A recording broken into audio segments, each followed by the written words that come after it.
नहीं, कल हो चुकी।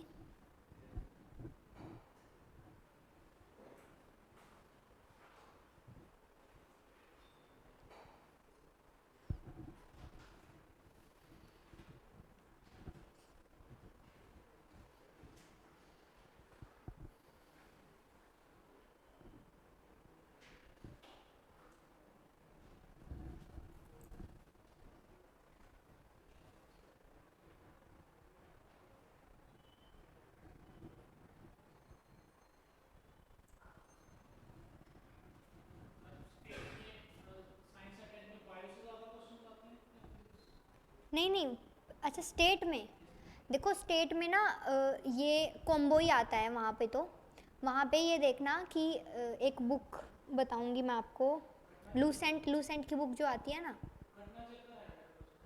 किसके लिए पूछ रहे हो आप? यूपीपीसीएस के लिए पूछ रहे हो ना? अच्छा, पंजाब पीसी यूपीपीसीएस के लिए तो देखो, हाँ घटना चक्र तो आती है। घटना चक्र में तो प्रीवियस ईयर के क्वेश्चंस दे के रखते हैं ना। लूसेंट की बुक है ना जो, उसमें है ना टेबल फॉर्म में कुछ कुछ चीज़ें बना के रखी हुई है उन्होंने। जैसे कि टेबल की बीच बीच में ना कहीं कहीं कोई टेबल आती है, जैसे उसमें साइंस का पोर्शन है जो, उसमें से साइंस का एक रीडिंग ले लो और उसमें जो टेबल है वो टेबल को अच्छे से एक बारी रट लो। सिर्फ उतना ही काफ़ी है वहाँ के लिए। फैक्ट्स आते हैं उसमें और कुछ नहीं आता, मैचिंग वगैरह आ जाता है, ये सब चीज़ें आती है, यही ज़्यादा ही मेन इंपॉर्टेंट है। ब्लड रिलेशन सॉल्व करने वाला देखो, न्यूमेरिकल्स एज सच पहले एक बारी आया है यूपीएससी में, उसके बाद अब तो वो भी आना बंद हो गया है। और उसमें कोई बड़ी बात नहीं होती है कि उसमें जस्ट हमें क्या करना होता है ब्लड रिलेशन वाले में। चलिए मैं ना क्लास के बाद बता दूंगी, अभी पढ़ा देती हूँ। अच्छा, तो मतलब आता तो है आपको, देन इट्स फाइन। ओके, हाँ जी, good afternoon to all of you. जल्दी से आ जाइए, फिर हम अपना स्टार्ट कर देते हैं।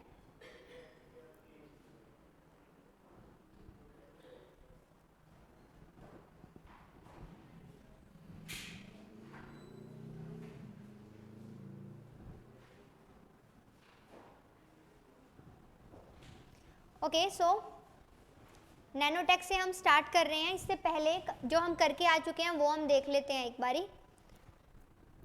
जस्ट एक ओवरव्यू ले लेते हैं क्या क्या हमने कर लिया है।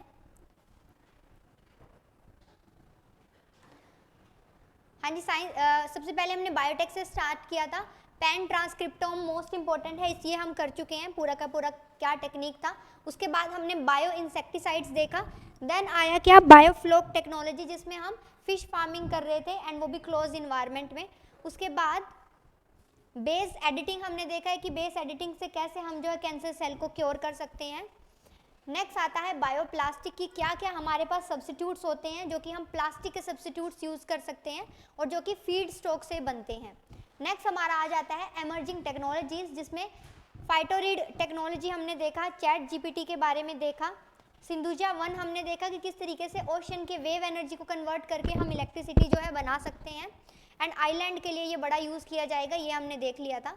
उसके बाद हमने क्रायोमैट्स देखा, सो दैट कि हम जो कोरल्स हैं उनको प्रिजर्व करके रख सकें। नेक्स्ट हमने देखा एक मैग्नेटोमीटर, जो कि हमें मैग्नेटिक फील्ड्स जो हैं वो स्टडी करने में हेल्प करेगा और ये हमने इंडिजिनियसली बिल्ड किया है। नेक्स्ट हमने देखा फ्लेक्स फ्यूल व्हीकल्स, जो कि फ्लेक्सिबल टाइप्स ऑफ व्हीकल के ऊपर काम करेगा, जिसमें हम 100% पेट्रोल पर भी चला सकते हैं और ब्लेंडेड जो है पेट्रोल और एथेनॉल का ब्लेंडिंग जो मिक्सचर है उसको भी लेकर हम चल सकते हैं। उसके बाद हमने एल्यूमिनियम फ्रेट ट्रेन के बारे में बात करी कि जो पूरी की पूरी फ्रेट ट्रेन है ये एल्यूमिनियम से ही बनाई गई है और ये हमने भुवनेश्वर में वो वाले रीजन में जो है इसको ऑपरेशनल कर दिया है। लास्ट हमने देखा proof of stake technology, which is going to have a kind of like कि वो वहाँ हम चेक करेंगे कि किस तरीके से हम कोई हमारा ऐसे ट्रांजैक्शन इन केस हो रहा है, लाइक अगर हम बिटकॉइंस बना रहे हैं तो हर बिटकॉइंस बनने के नाम का एक ब्लॉक जो है वो ऐड ऑन हो जाएगा। सो जो ब्लैक ब्लॉक जो है ऐड ऑन होगा उस ब्लॉक को हम जो है आगे लाइक वी विल मेंटेन, उससे पता चल जाएगा कि कंट्रोल सिस्टम क्या और किस तरीके से होगा। ठीक है, सो ये हमारा पूरा सिस्टम होने वाला है। Now we are going to start with the nano technology. हाँ जी, गुड आफ्टरनून, गुड आफ्टरनून।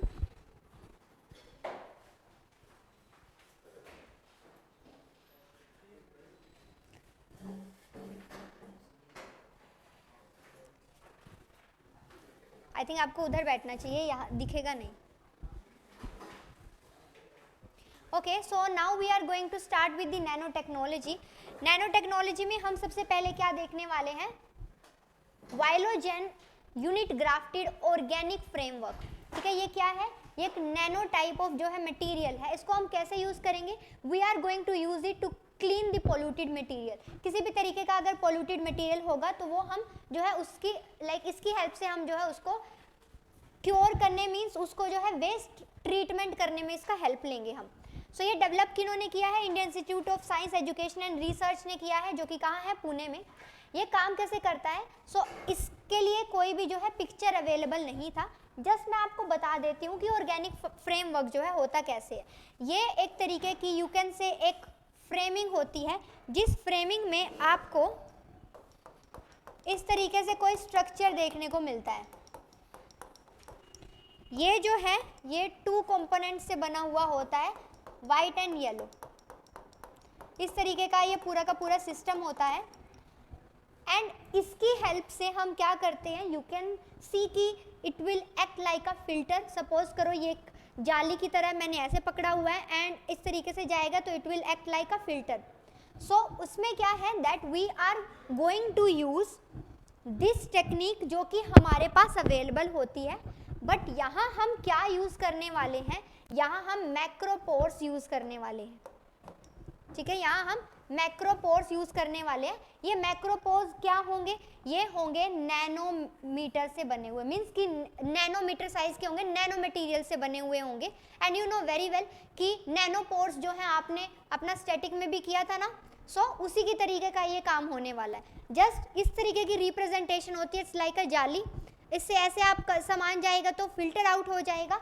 आप पोल्यूटेड मटेरियल को क्लीन करने के लिए ही इसको यूज़ करोगे, बट ये जो आप यूज़ करोगे that would be made up of the macropores जो कि नैनो साइज के होंगे, उसका बना होगा। ठीक है, सो इसमें जस्ट इतना ही काम किया जाएगा। अब ये काम कैसे करेगा, it's going to be a custom design as per the requirement. हम हर बारी कस्टम डिज़ाइन इसको करेंगे and it will have some unique molecular sponges होंगे। स्पॉन्जेस क्या होंगे, कुछ मैक्रो और माइक्रोपोर्स होंगे एंड कुछ ऑर्गेनिक फ्रेमवर्क होगा जो पोल्यूटेड वाटर को क्लीन करने की कोशिश करेगा and they will soak up the sinister. Sinister means कि any kind of impurities which is available, so ये उसको जो है क्लीन अप करने की कोशिश करेगा। सो इस तरीके का ये हमारा सिस्टम होने वाला है। Is it okay, fine. Next आ जाता है आपका गैलियम नाइट्राइड नैनो स्ट्रक्चर। ठीक है, नेक्स्ट आपका आ जाता है गैलियम नाइट्राइड नैनो स्ट्रक्चर। अब गैलियम नाइट्राइड जो है ये अपने आप में एक इंडिविजुअल भी है एंड हमारे पास एक नैनो स्ट्रक्चर, मीन्स हम यहाँ इसका गैलियम नाइट्राइड का नैनो फॉर्म लेने वाले हैं। अब वो नैनो फॉर्म क्या और किस तरीके से होता है, सबसे पहले you know very well that कि हमारे पास क्या होते हैं, सेमीकंडक्टर्स होते हैं एंड यहाँ हम बेसिकली क्या करते हैं, हम सेमीकंडक्टर का यूज़ करके हम क्या करते हैं, हम लाइट एमिशन करने की कोशिश करते हैं एंड इन्हीं सेमीकंडक्टर्स को हम जो है एलईडीज़ में यूज़ करते हैं। अब हम सेमीकंडक्टर मीन्स अब हम क्या करने वाले हैं, हम गैलियम नाइट्राइड जो नैनो स्ट्रक्चर है उसको ही यूज़ करने वाले हैं। और ये क्या है, gallium nitride is a advanced form of semiconductor. अब हम क्या बनाएंगे, एलईडीज। एलईडीज में क्या होती है, लाइट, एंड उस लाइट के लिए हम क्या करने वाले हैं, हम यूज करने वाले हैं गैलियम नाइट्राइड को। ठीक है, अब गैलियम नाइट्राइड को अगर आप यूज करोगे तो उससे क्या हो जाएगा, साइज बहुत छोटा हो जाएगा बट कैपेसिटी मीन्स वैल्यू आपको ज़्यादा देखने को मिलेगी। अब ये जो गैलियम नाइट्राइड है ये कुछ नहीं होता है, ये एक हेक्सागोनल व्रिस्टजाइट क्रिस्टल स्ट्रक्चर है जो कि आपको यदि यहाँ पे दिखाई भी दे रहा होगा। इसमें आपको 2 फॉर्म दिखाई दे रहे हैं बट हेक्सागोनल है ये स्ट्रक्चर। देखिए आप स्ट्रक्चर को अगर आप देख पा रहे होंगे तो जस्ट आप मार्क कर दीजिए, इतना आपको याद रखना है दैट कि गैलियम नाइट्राइड का स्ट्रक्चर हेक्सागोनल होता है।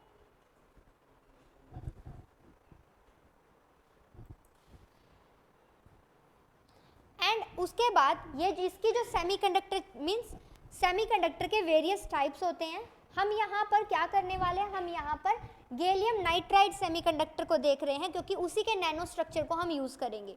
सो जो प्रॉपर्टी गैलियम नाइट्राइड की रहेगी नैनो में वही आ जाएगी, just it's all about the size.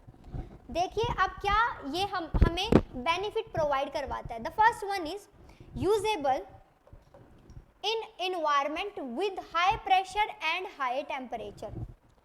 High pressure and high temperature वाले इन्वायरमेंट में इसको हम यूज कर सकते हैं। Now you are going to tell me where we would found the high temperature with the high pressure.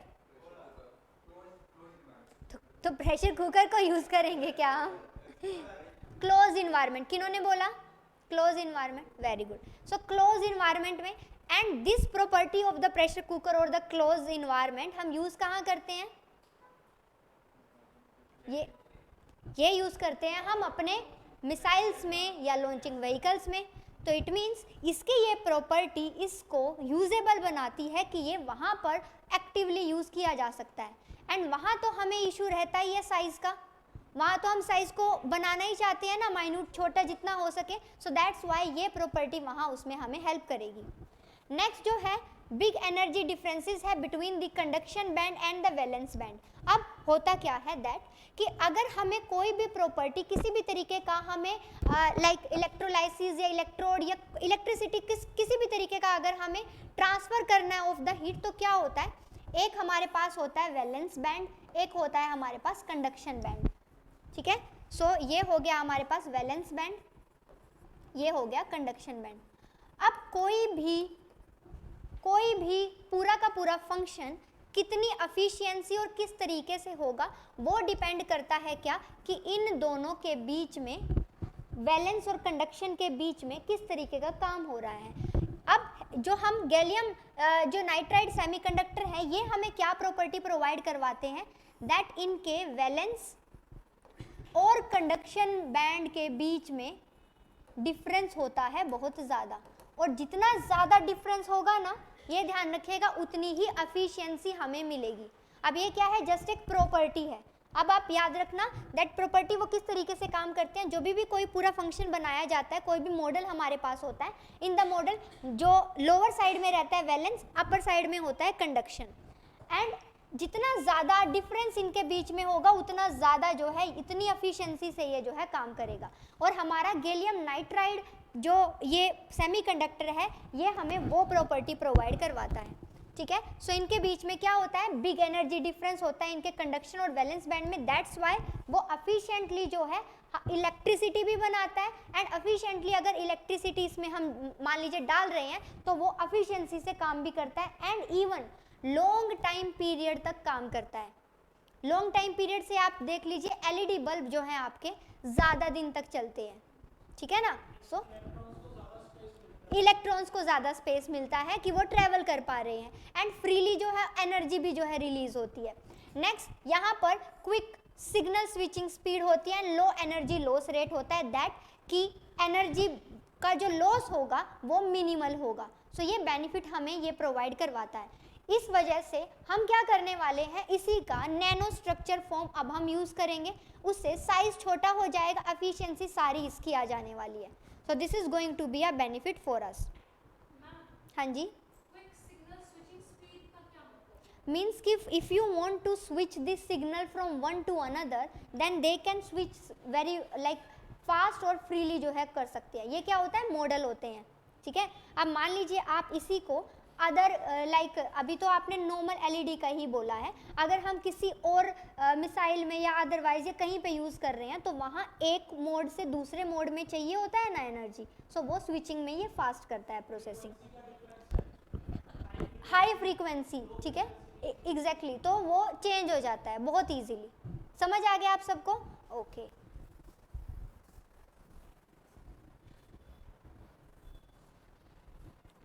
Next आ जाता है जो हमारा मोस्ट इम्पोर्टेंट, और ये मुझे इम्पोर्टेंट लग रहा है क्योंकि narrow urea and liquid urea जो है ये हमारे फार्मर्स के लिए भी एक रेवोल्यूशन है इस वजह से। सो नैनो यूरिया के बारे में अगर हम देखें, ऊपर से क्या है, ये इंडिजीनियसली डेवलप्ड है तो और ज़्यादा इम्पोर्टेंट हो जाता है।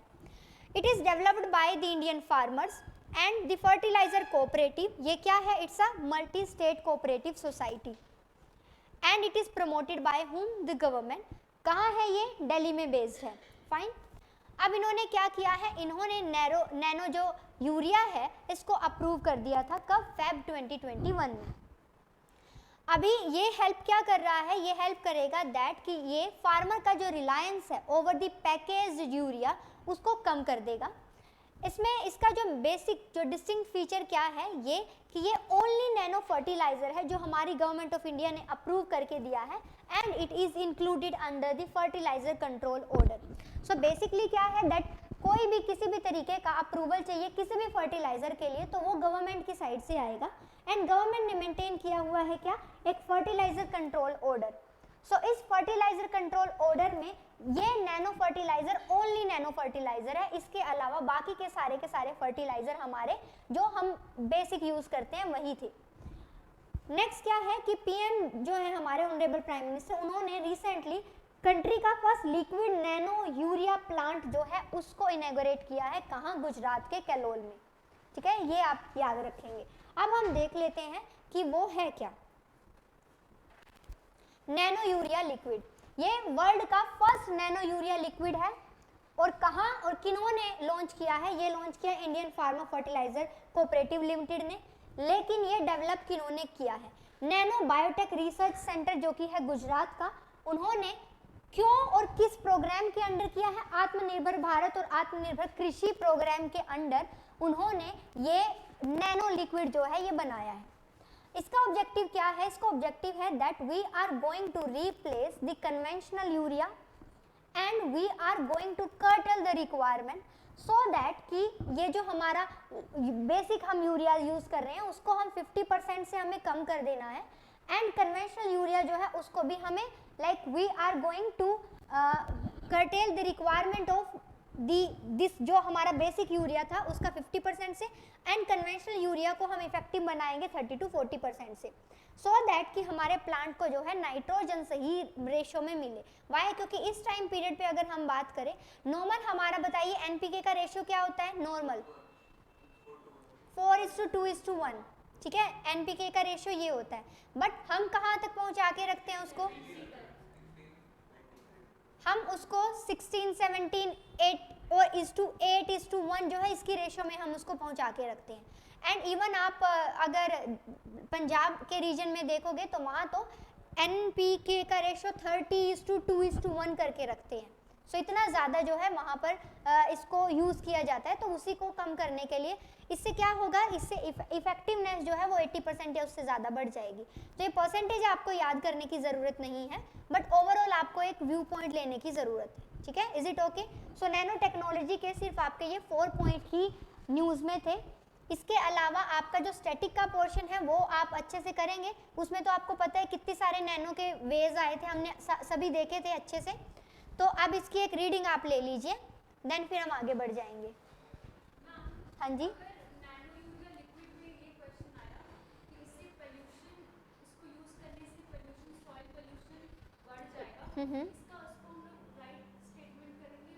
इसको रॉन्ग स्टेटमेंट करेंगे क्योंकि नैनो है मींस इट मींस द जो क्वांटिटी है is going to reduce, quality उतना ही मिलेगा and it's all about the quantity जो हम यूज़ करते हैं।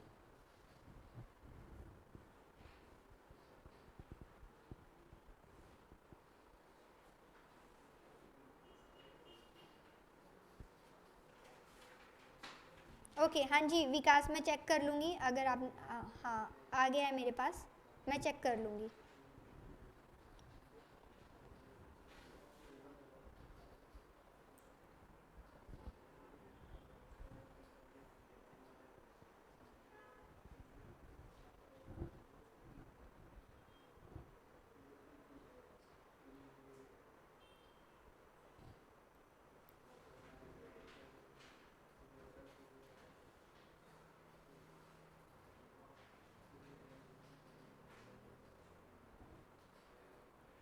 हाँ जी, इस टाइम में प्रिपरेशन करते हुए आपको मज़ा आ रहा है कि नहीं? मार्क्स क्यों नहीं आ रहे?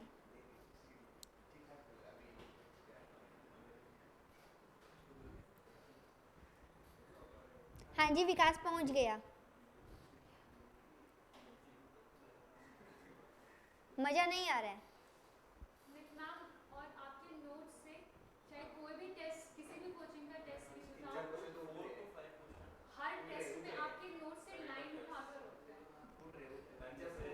क्योंकि मैंने उठा के दिया हुआ है इस वजह से। और जैसे आपके नोट्स से क्वेश्चन आता है, इतने एक्साइटेड और मैम के नोट्स से क्वेश्चन आएंगे। वाई? क्योंकि मैंने पहले ही बोला था मैं होलसम दूंगी आपको, एंड उससे क्या हो जाएगा, आपका ओवरऑल एक आपको व्यू मिल जाएगा। बट इस चीज़ को आपको ऐसे ओरिएंटेड नहीं समझना है कि यूपीएससी इनडायरेक्ट में देता है, ये ध्यान रखना। मैम टेस्ट में भी जैसे आपने हमें यूएसओएफ पढ़ाया था, आपने बोला था होमवर्क में कि उसको पढ़ के आना। एग्जैक्टली। और जिसने नहीं पढ़ा वो घर में, उसको वो क्वेश्चन नहीं बनेगा। अगर घर में होमवर्क करना होता तो फिर वो क्वेश्चन सही से मैम ये तो मैं बोले कि हमारे बारे में मत बोल कि हमने होमवर्क नहीं करा था, ये क्वेश्चन गलत किया।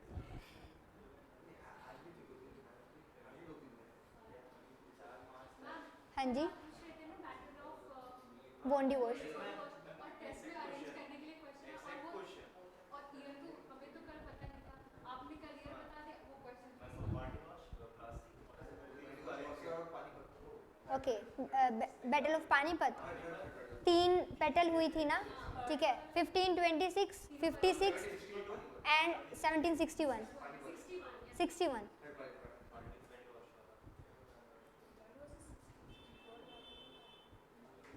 अरे अमन ये तो चिकनी चुपड़ी बातें हो गई।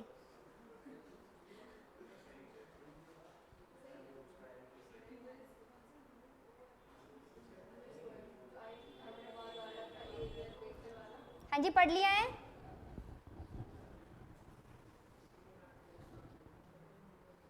ओके मैंने तो होमवर्क भी दिया था ना, इंडियन डांस फॉर्म्स। मंडे था, मंडे टाइम है, मंडे तक। अच्छा अच्छा, कल क्लास नहीं होगी हमारा।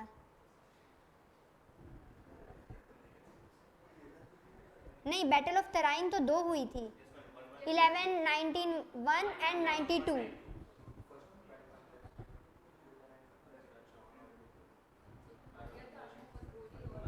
मोहम्मद गौरी और पृथ्वीराज चौहान। हाँ जी, मुगल्स को अभी एनसीईआरटी से हटा रहे हैं, ठीक है। सो आपको अच्छा लग रहा है कि बुरा? नहीं, with the passage of the time NCERT से गया तो हमारे सिलेबस से भी तो चला जाएगा, कम पढ़ना पड़ेगा।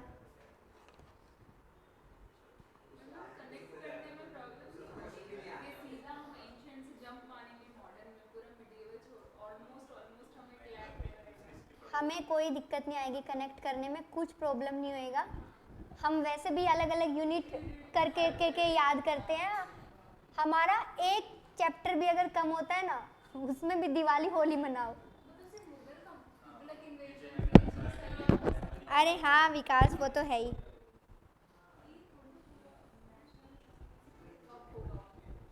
हाँ जी, अभी मैं पूछूं? नहीं, पढ़ो पढ़ो पढ़ो जल्दी से, अभी 5 ही मिनट दे रही हूँ, जल्दी से पढ़ो।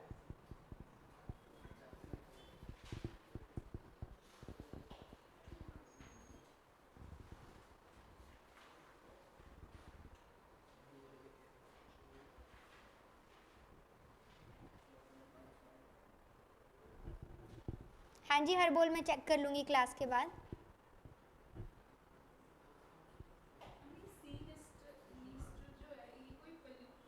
इट मीन्स इम्प्योरिटीज़ को बोला जाता है।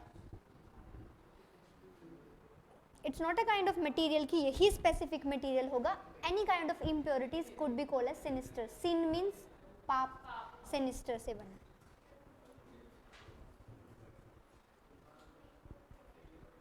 हाँ जी मयूरी।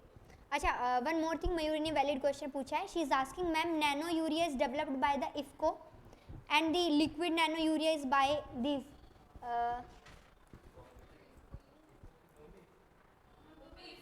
नहीं नहीं नहीं, by the national biotech research centre Gujarat. So IFFCO के अंडर ही ये आता है। सो अब अगर कहीं पे आ जाता है डेवलप्ड और लॉन्च बाय द इफ को, तो इफ को राइट रहेगा। वाई? बिकॉज ये पेरेंट बॉडी होता है एंड इसके अंडर ही मीन्स यही अप्रूव करके देते हैं। सो वो वाला सीन आ जाएगा। Ma'am free body ministry of chemical और फर्टिलाइजर के अंदर आएगा। एग्जैक्टली।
फाइव जी टेक्नोलॉजी जो है उसमें क्यों? क्योंकि 5G टेक्नोलॉजी में हमें क्या करना पड़ेगा, इंफ्रास्ट्रक्चर रिक्वायरमेंट को बढ़ाना पड़ेगा। याद करिए जब मैं 1G to 5G वाला बता रही थी तो उसमें हमने GSM भी देखा था, माइक्रोवेव भी देखे थे, ठीक है। सो उसमें इसका एप्लीकेशन हो सकता है।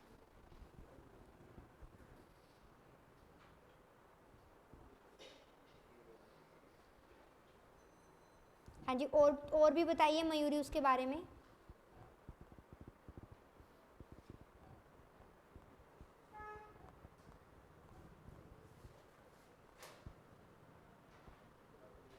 देखिए solely this word is made for the Buddhism. हाँ जी, अरहात भी बोला था ना मैंने। आपने बोला था इंडियन क्लासिकल डांस फॉर्म पढ़ने, सुबह वही पढ़ी थी, फिर टेस्ट किया तो मैंने नहीं देखा।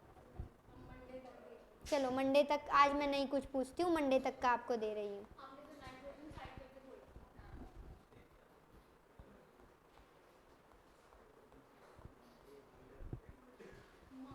नहीं नहीं नहीं अर्शप्रीत,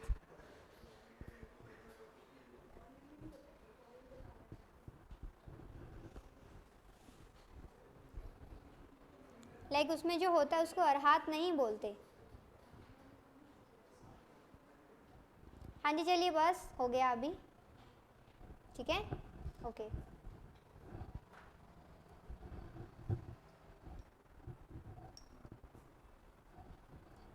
हाँ जी, सो मुझे बता देंगे नोमान। नहीं, that is not from Hinayana, from Mahayana. हाँ जी, तो नोमान आप मुझे बता दीजिए कि वाइलोजेल यूनिट ग्राफ्टेड ऑर्गेनिक फ्रेमवर्क जो है वो है क्या, क्या उसकी एप्लीकेशन है, किस तरीके से किया जाएगा? ओके।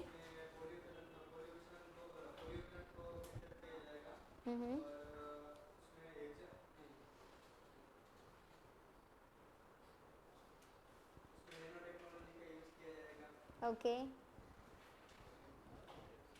इससे क्या किया जा सकता है?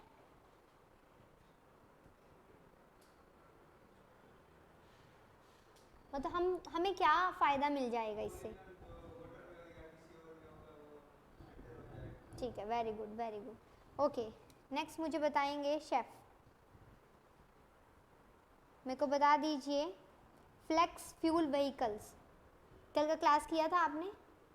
नहीं हुआ तो पढ़ा भी नहीं, आज वाले में से ही पूछना पड़ेगा। ओके, हाँ जी, आप मुझे बता दीजिए Diksha, gallium nitride nano structures.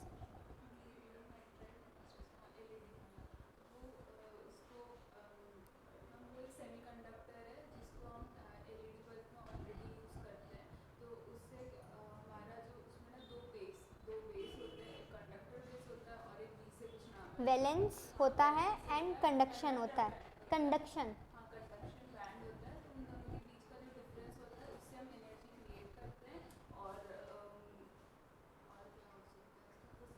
और इसका एप्लीकेशन कहाँ कहाँ हो सकता है?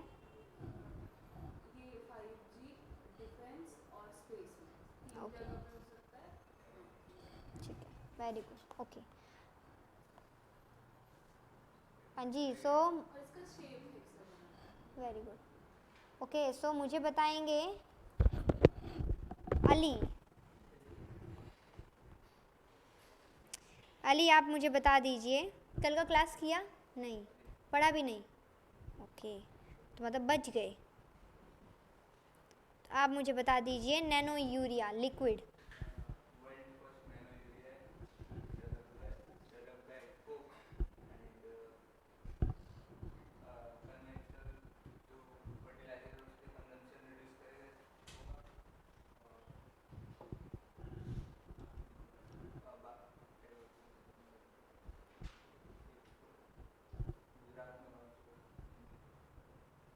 ओके, तो मतलब इसका सेंटर बनाया गया है जहाँ पर हम किया करेंगे, ठीक है? हाँ जी,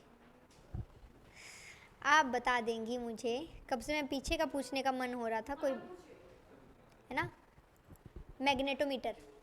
मैम इसमें मतलब बेसिकली हम मैग्नेटिक रेडिएशन पहले उसको हम लोग डाययूरनल बेसिस पे मेजर करेंगे। वेरी गुड, तो पहले ऐसा होता था कि हम दूसरों से मांगते थे, अब अपने खुद अपना डेवलप करने की कोशिश कर रहे हैं। हो चुका है। हाँ वो कर लिया है। और ओके, हमने इसको कहाँ, मतलब किन्होंने इसको इंस्टॉल किया, इसका ऑब्जेक्टिव क्या है? हम IIT मद्रास वालों ने किया। नहीं, मैग्नेटिक फील्ड ऑफ व्हाट, किसका मेजर करने वाले हैं हम? अर्थ को अर्थ का। तो ऐसा ही कोई बॉडी होगा? मिनिस्ट्री ऑफ अर्थ नहीं नहीं, there is one Indian institute which is related to this field, Indian Institute of Geomagnetism, ठीक है? ये जो कि हमारा लाइक गवर्नमेंट के ही अंडर आता है, so Indian Institute of Geomagnetism. Okay, हाँ जी, ओके, आपने तो कल का क्लास लिया था ना?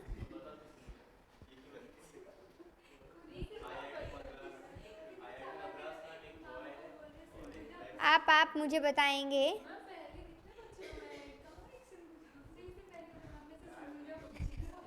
बायोप्लास्टिक।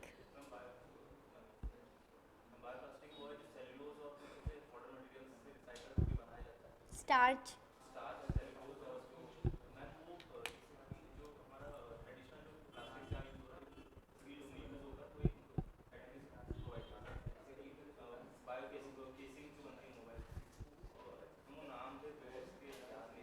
कोई बात नहीं, बट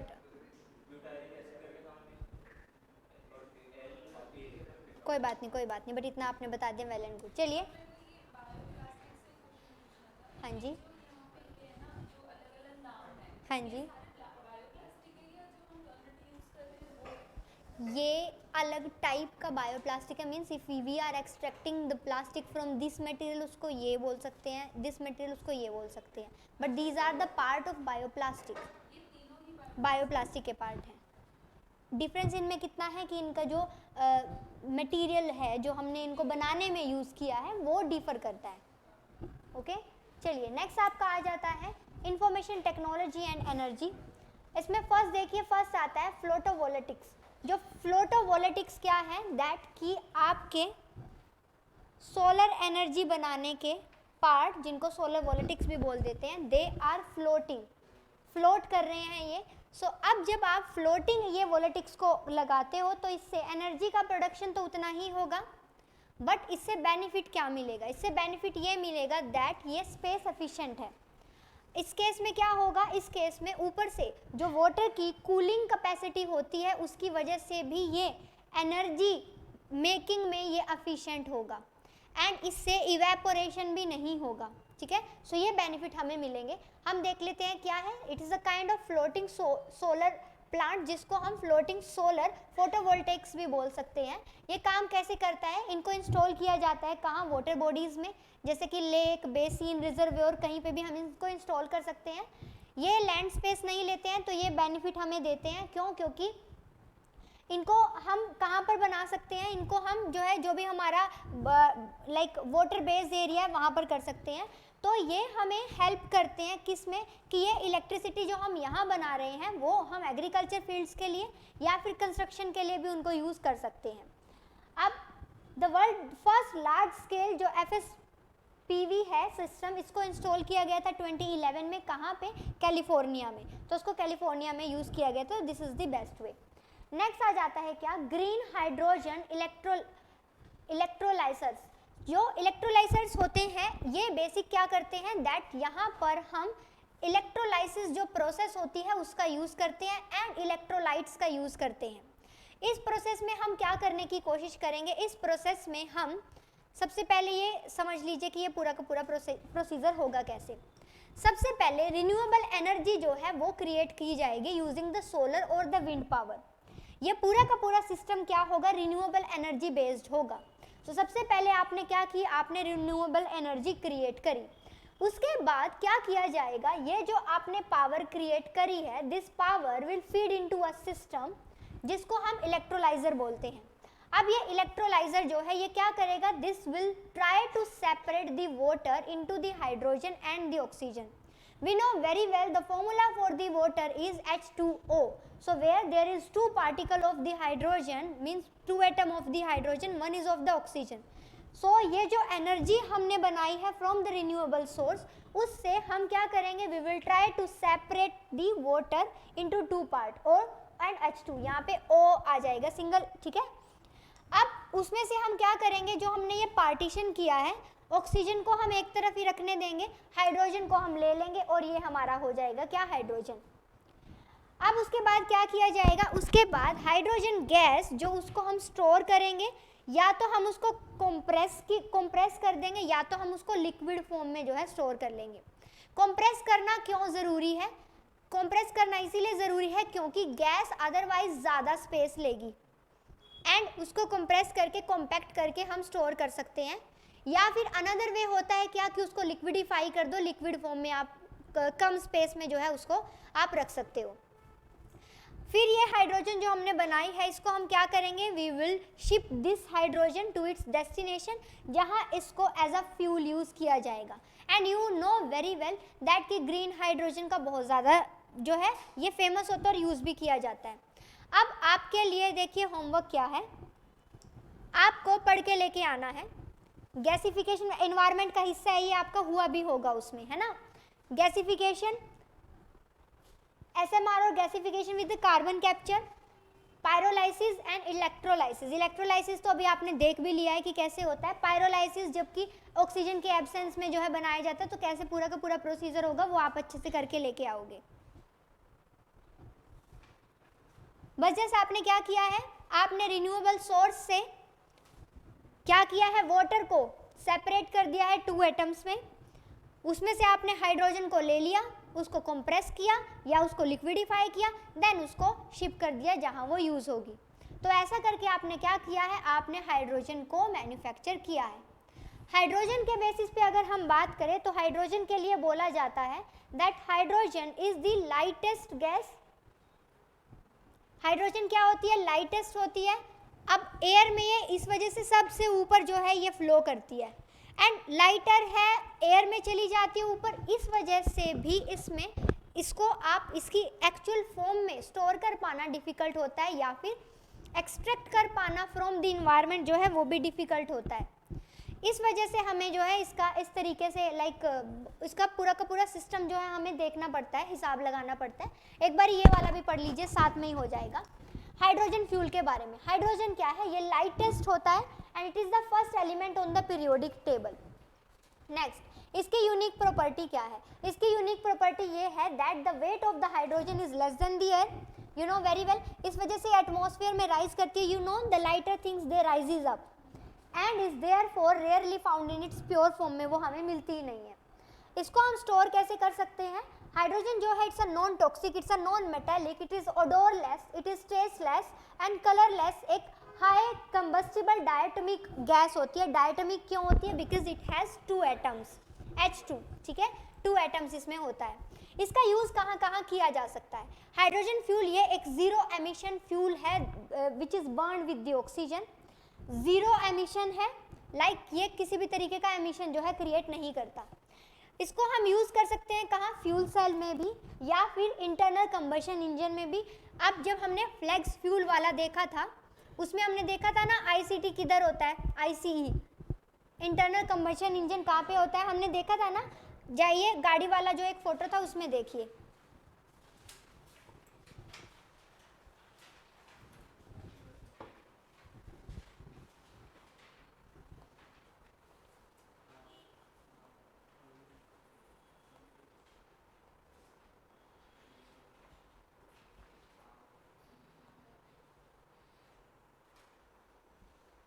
हाँ जी हाँ जी, यही अल्फिया।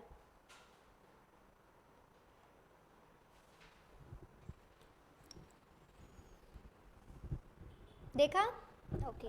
नेक्स्ट आ जाइए यहीं पे। हाइड्रोजन जो है इसको आप स्टोर कर सकते हो फिजिकली एज अ गैस और लिक्विड फॉर्म में भी। इसको आप लो टेम्परेचर में भी स्टोर कर सकते हो लिक्विडिफाई करके। And hydrogen can also be stored on the surface of the solid और with in the solids. You know 2 things, adsorption and absorption, ठीक है, दोनों में फर्क क्या है।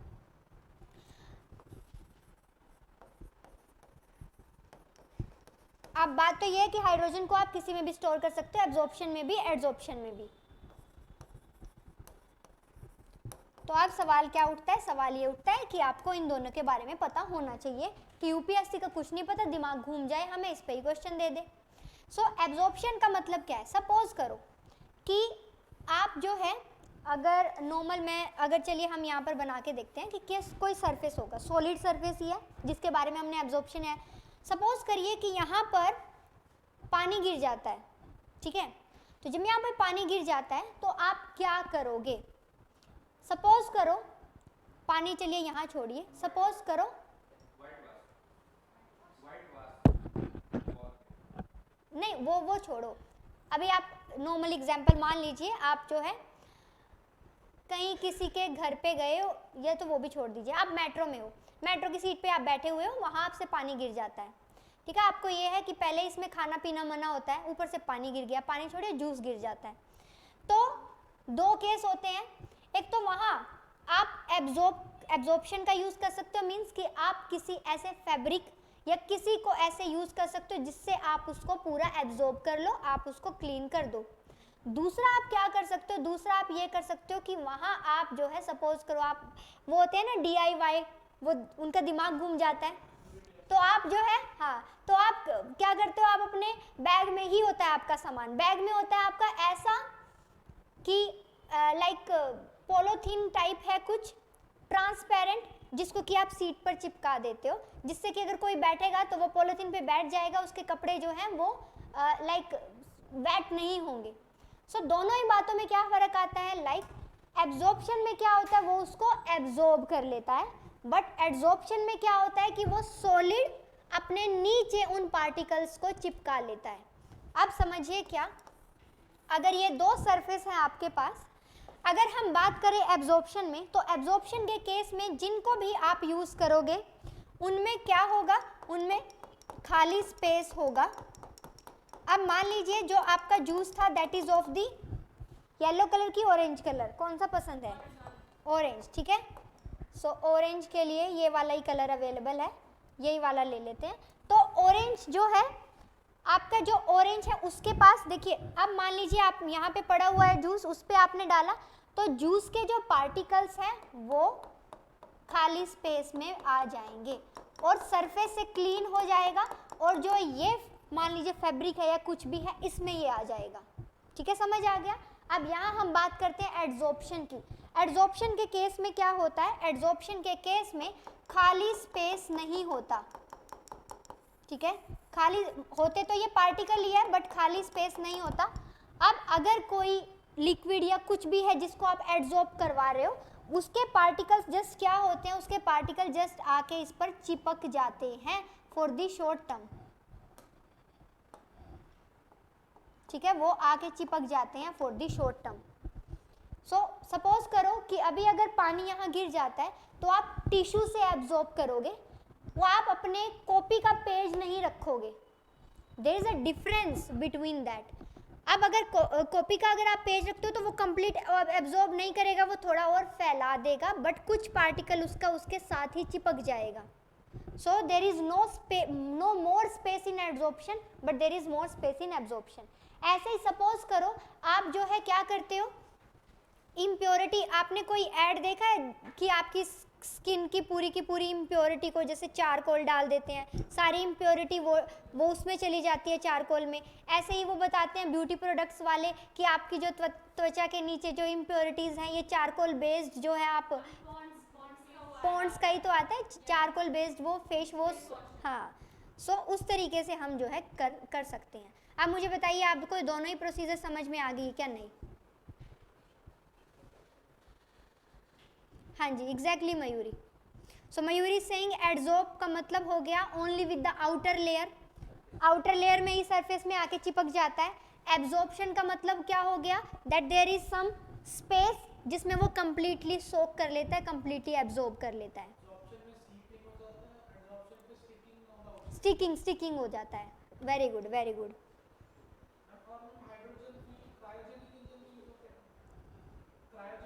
क्रायोजेनिक इंजन में यूज होता है। Not only in the cryogenic engine, liquid stage जो हमारी होती है ना, लिक्विड स्टेज में भी हम यूज करते हैं।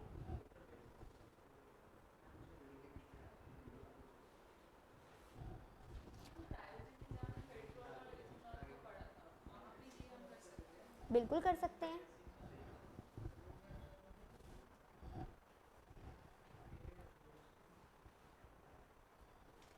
अब देखिए क्या होगा, hydrogen energy storage system, energy produce होगा, हाइड्रोजन का प्रोडक्शन करेंगे। इलेक्ट्रोलाइजर जो आपने समझ लिया है कि कैसे होता है।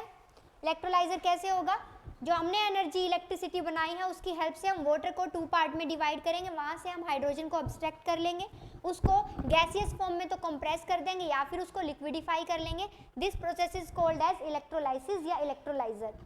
देन हाइड्रोजन को स्टोर कर लेंगे, then the conversion of the hydrogen, fuel cell and electricity, means कि आप जो है उसका इलेक्ट्रिसिटी भी बना सकते हो या फिर उसको इलेक्ट्रिक व्हीकल के फॉर्म में भी यूज़ कर सकते हो। ठीक है, सो ये हमारा थिंग निकल कर आता है। समझ आ गया आप सभी को? ओके।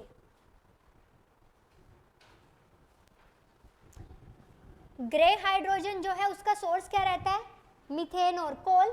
ब्लू हाइड्रोजन मीथेन और coal. Turquoise hydrogen methane. Green hydrogen renewable electricity से जो है वो बनती है। प्रोसेस कौन कौन से प्रोसेस से बनते हैं ये आप अच्छे से पढ़ के लेके आओगे। फाइन। नेक्स्ट आ जाते हैं हम third part, that is called as the Forabot. Forabot as the name suggest it is a kind of robot, and ये रोबोट कैसा है, it is a fossil sorting robot, कि फॉसिल को सॉर्ट करने वाला जो है रोबोट है। This new technology can automate the sorting, the manipulating, the identifying the microscopic जो है marine fossils को, ये क्या कर सकती है, ये हेल्प कर सकती है उनको मैनिपुलेट, उनको आइडेंटिफाई करने में। अब समझिए ये है क्या, ये बेसिक आप यहाँ पर ये देख लीजिए कि इस तरीके से जो भी आप देख पा रहे होंगे, ठीक है। सो इस तरीके से जो फॉसिल्स होते हैं, अब रोबोट का काम क्या होता है, रोबोट का काम होता है जो काम ह्यूमन कर रहे हैं उस काम को सिमुलेट करना, उसी को सिमुलेट करते हैं। सो ये जो फोराबोट जो है ये क्या कर रहे हैं, ये फॉसिल्स को सॉर्ट कर रहे हैं and they are trying to manipulate, they are trying to identify the fossils. तो इनको उस तरीके से प्रोग्राम किया गया है। अब आप देख लीजिए कि इसमें हमने कौन सी प्रोसेस का यूज़ किया है। फोराबोट मीन्स फोरामिनिफेरा जो है, फोरम्स को हमने यूज़ किया है। ये क्या है? ये कुछ माइक्रो ऑर्गेनिज्म है जो क्या करते हैं, जो टाइनी शेल को सीक्रेट करते हैं। अब यहाँ इस पिक्चर में आप देखिए, ये आपको शेल की फॉर्म में दिखाई दे रहा होगा। तो ये किसने किया है? ये माइक्रो ऑर्गेनिज्म ने किया है। ये क्या करते हैं, जो भी ये लाइक यू कैन से कि जो भी इनका प्रोसेस रहता है उससे ये टाइनी शेल की तरह बना देते हैं। शेल का मतलब क्या होता है? आउटर एक लेयर जो है, covering. They have existed on the ocean floor में, तो ये रह ही रहे थे। And they live behind their shell when they die, जो ये शेल बनाते हैं उसको ये पीछे छोड़ जाते हैं एंड दे डाई। अब इस एग्जामिनिंग दिस शेल, जब वो एग्जामिन कर रहे थे साइंटिस्ट इस शेल को, तो उन्हें कुछ इंसाइट मिली है about the characteristics of the ocean from a time जब फोरम जो है वो जिंदा होते थे। इससे हमें क्या मिला है? इससे हमें ये मिला है दैट वी कैन आइडेंटिफाई और we can like analyze the ocean environment with the help of these shell। and इस वजह से हमने क्या बनाया है? हमने बनाया है इनको फोराबोट, that these microorganism they are working for us to analyze the ocean environment। and ये कहाँ आपको मिलेंगे? ओशन इन्वायरमेंट में, ये सरफेस में आपको देखने को मिलेंगे। ठीक है, सो ये बेसिक जो है काम हो रहा है। अब ये जो फोराबोट है, ये हम इनको फोराबोट मीन्स रोबोट बोल रहे हैं। इन्हें हमने प्रोग्राम अभी नहीं किया है।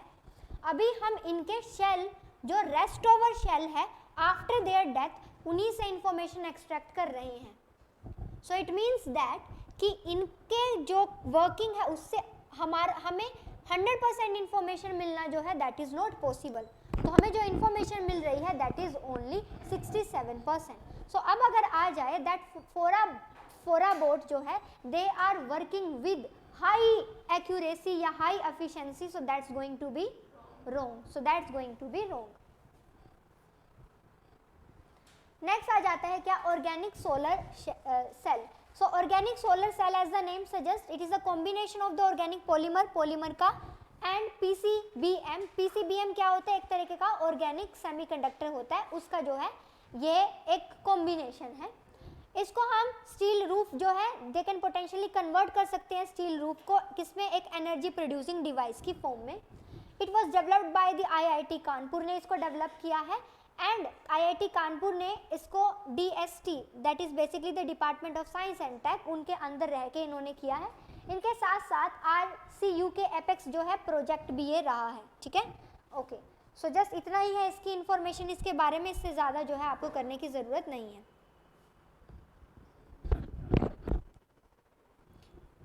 हाँ जी विकास, पहले आप प्रोसेस पढ़ के आओगे, then I will tell you the difference.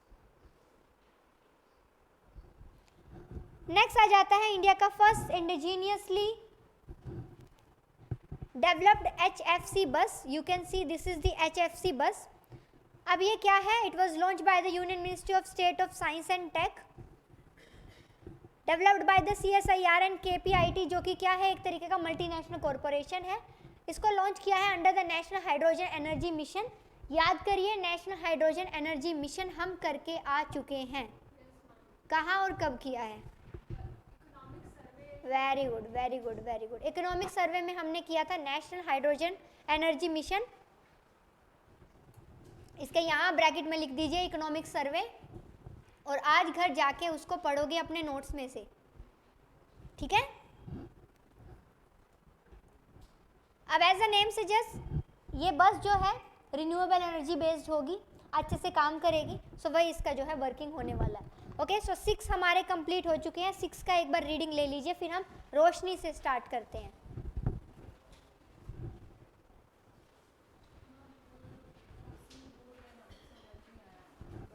क्या क्या? फोराबोट। ओके, फोराबोट का मतलब क्या है? Micro organism. माइक्रो ऑर्गेनिज्म ये कौन से माइक्रो ऑर्गेनिज्म है? फोरम्स। ठीक है, जो लिखा हुआ है। इनका काम क्या होता है? इनका काम ये होता है कि ये किसी भी तरीके का मीन्स डिकम्पोजिशन या कुछ भी बोल दीजिए, डिकम्पोजिशन वैसे ये नहीं करते हैं, बट ये अपना एक तरीके का आपने देखा होगा कि अलग अलग तरीके के ऑर्गेनिज्म, अलग अलग कुछ होते हैं ना ऑर्गेनिज्म जो कचरा होता है उसका गोल गोल जो है ऐसा वो बनाते, ठीक है, वो समझ में आया ना। फोरम्स जो हैं वो भी उसी तरीके का कुछ है, जो क्या करते हैं वहाँ का जो मटेरियल होता है जो इसके आसपास का, उस मटेरियल से एक शेल बना देते हैं, ठीक है। मीन्स सपोज करो अंडर द सरफेस इन्होंने क्या किया है, इन्होंने शेल बना के रखा हुआ है। शेल इन्होंने किससे बनाया होगा, जो मटेरियल इनके पास होगा उससे। हम अगर हम ये और ये इनकी डेथ हो गई, ये मर गए, शेल अभी भी अवेलेबल है। सपोज करो मैं अंडर द सरफेस गई हूँ, डीप सरफेस में, मुझे 3 से 4 शेल मिल गए हैं। With those shell I can study about the fossils, I can study about all those things. So according to me ये 4 बोट्स हैं जो ये काम करके दे रहे हैं, जो शेल आपको ये दिखाई दिए ना ये, ठीक है, अभी समझ में आया। तो उस तरीके से ये काम करेगा।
हाँ जी मनाली, बिल्कुल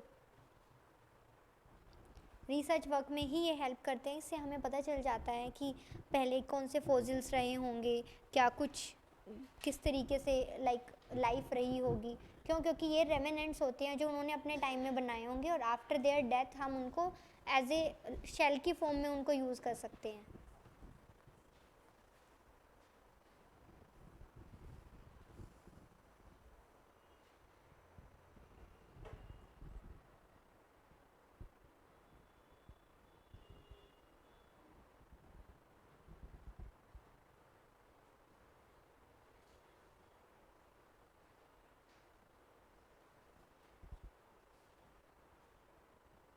हाँ जी हो गया।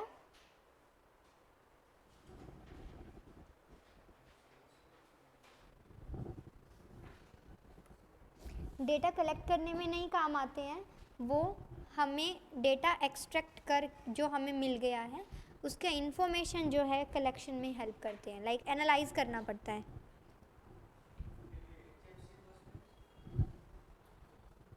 कहाँ गया?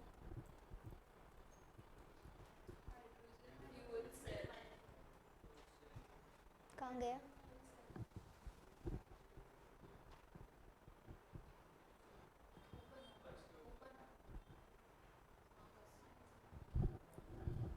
हाँ जी क्या पूछना है इसमें? हाँ जी fuel cell, hydrogen means hydrogen based fuel के ऊपर ये बेस्ड है। हाँ जी हो गया। ओके चलिए आगे। नेक्स्ट आ जाता है क्या? रोशनी। अब ये रोशनी है क्या? ये है रोशनी, ठीक है। रोशनी का मतलब क्या है? लाइट। तो ये क्या है? एक तरीके का लाइट ही है। अब ये लाइट कैसा है? ये लाइट ऐसा है जो अपने लाइट के लिए किसी और का अंधेरा नहीं छाने दे रहा है।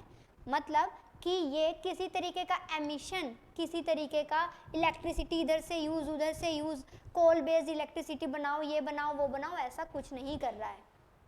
यहाँ हमने जस्ट कुछ ऐसे फंक्शन का यूज़ किया है जो कि हमें लाइट दे रहा है।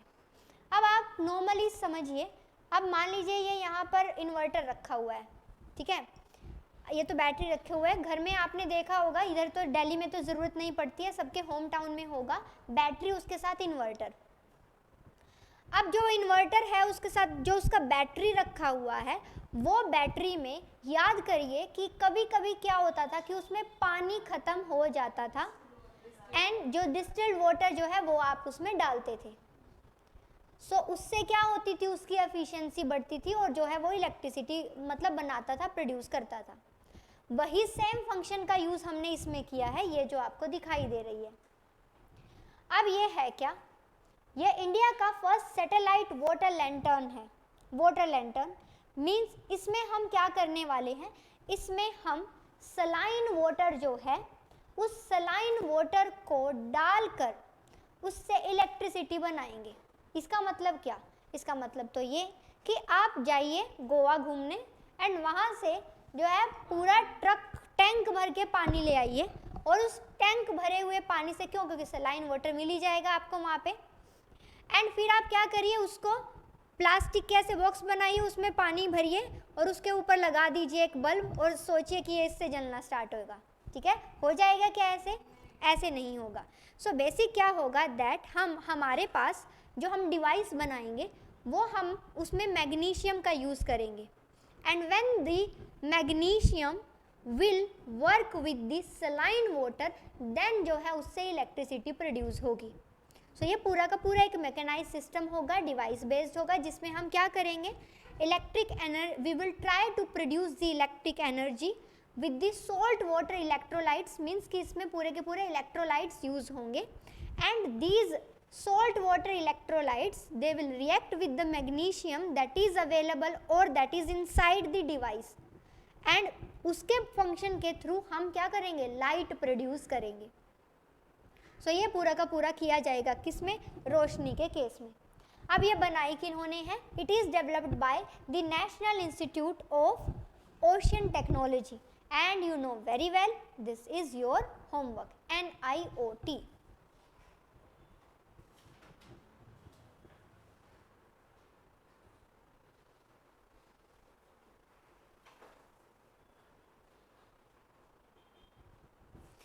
अब ये किस प्रिंसिपल के ऊपर काम करेगा?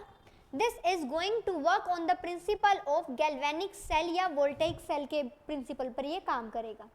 Now the question arises, what is this voltaic cell? ये वोल्टेइक सेल क्या होता है? जो ये वोल्टेइक सेल होते हैं ये इलेक्ट्रोकेमिकल सेल होते हैं, इलेक्ट्रोकेमिकल सेल, जिसमें क्या किया जाता है, ऑक्सीडेशन रिडक्शन रिएक्शंस होते हैं with the electrodes in the presence of electrolytes to produce the electric energy. So उसमें क्या किया जाता है, उसमें इलेक्ट्रोलाइट्स होते हैं जो क्या करते हैं, इलेक्ट्रोड्स प्रोड्यूस करते हैं। And you know very well, हमने अभी देखा है दैट कि सोल्ट वाटर के इलेक्ट्रोलाइट्स होंगे जो क्या किसके साथ काम करेंगे, magnesium that is inside the device, तो उसके साथ वो काम करेंगे एंड उससे क्या होगा, इलेक्ट्रिसिटी प्रोड्यूस होगी, इलेक्ट्रिक एनर्जी प्रोड्यूस होगी। So as we can see what we are doing from the electrochemical cell, we are producing the electric energy. So वो हम करने की कोशिश कर रहे हैं। एंड यहाँ पर क्या किया जाएगा, ये सी वाटर को इलेक्ट्रोलाइट की फॉर्म में यूज़ करेंगे एंड कॉमन सॉल्ट और वाटर मिक्सचर जो है उसको भी आप यूज़ कर सकते हो। मीन्स व्हाट, आप सलाइन वाटर के लिए गोवा नहीं जाओगे, आप सलाइन वाटर अपने किचन से भी बना सकते हो, ठीक है, वो भी किया जा सकता है। एंड इस ये क्या है, it's a kind of revolutionary, and इसको बोला जा रहा है क्या, it is first satellite water lantern जो है ये हम यहाँ पर यूज़ कर रहे हैं। मीन्स कि हम ये जो आपको पूरा का पूरा दिखाई दे रहा है ना, इसी प्रोसीजर में इसी तरीके से होगा जिसमें आप वाटर फिलअप करोगे and then you will try to produce the electricity. मुझे बताइए, समझ आ गया आप सबको? हाँ जी।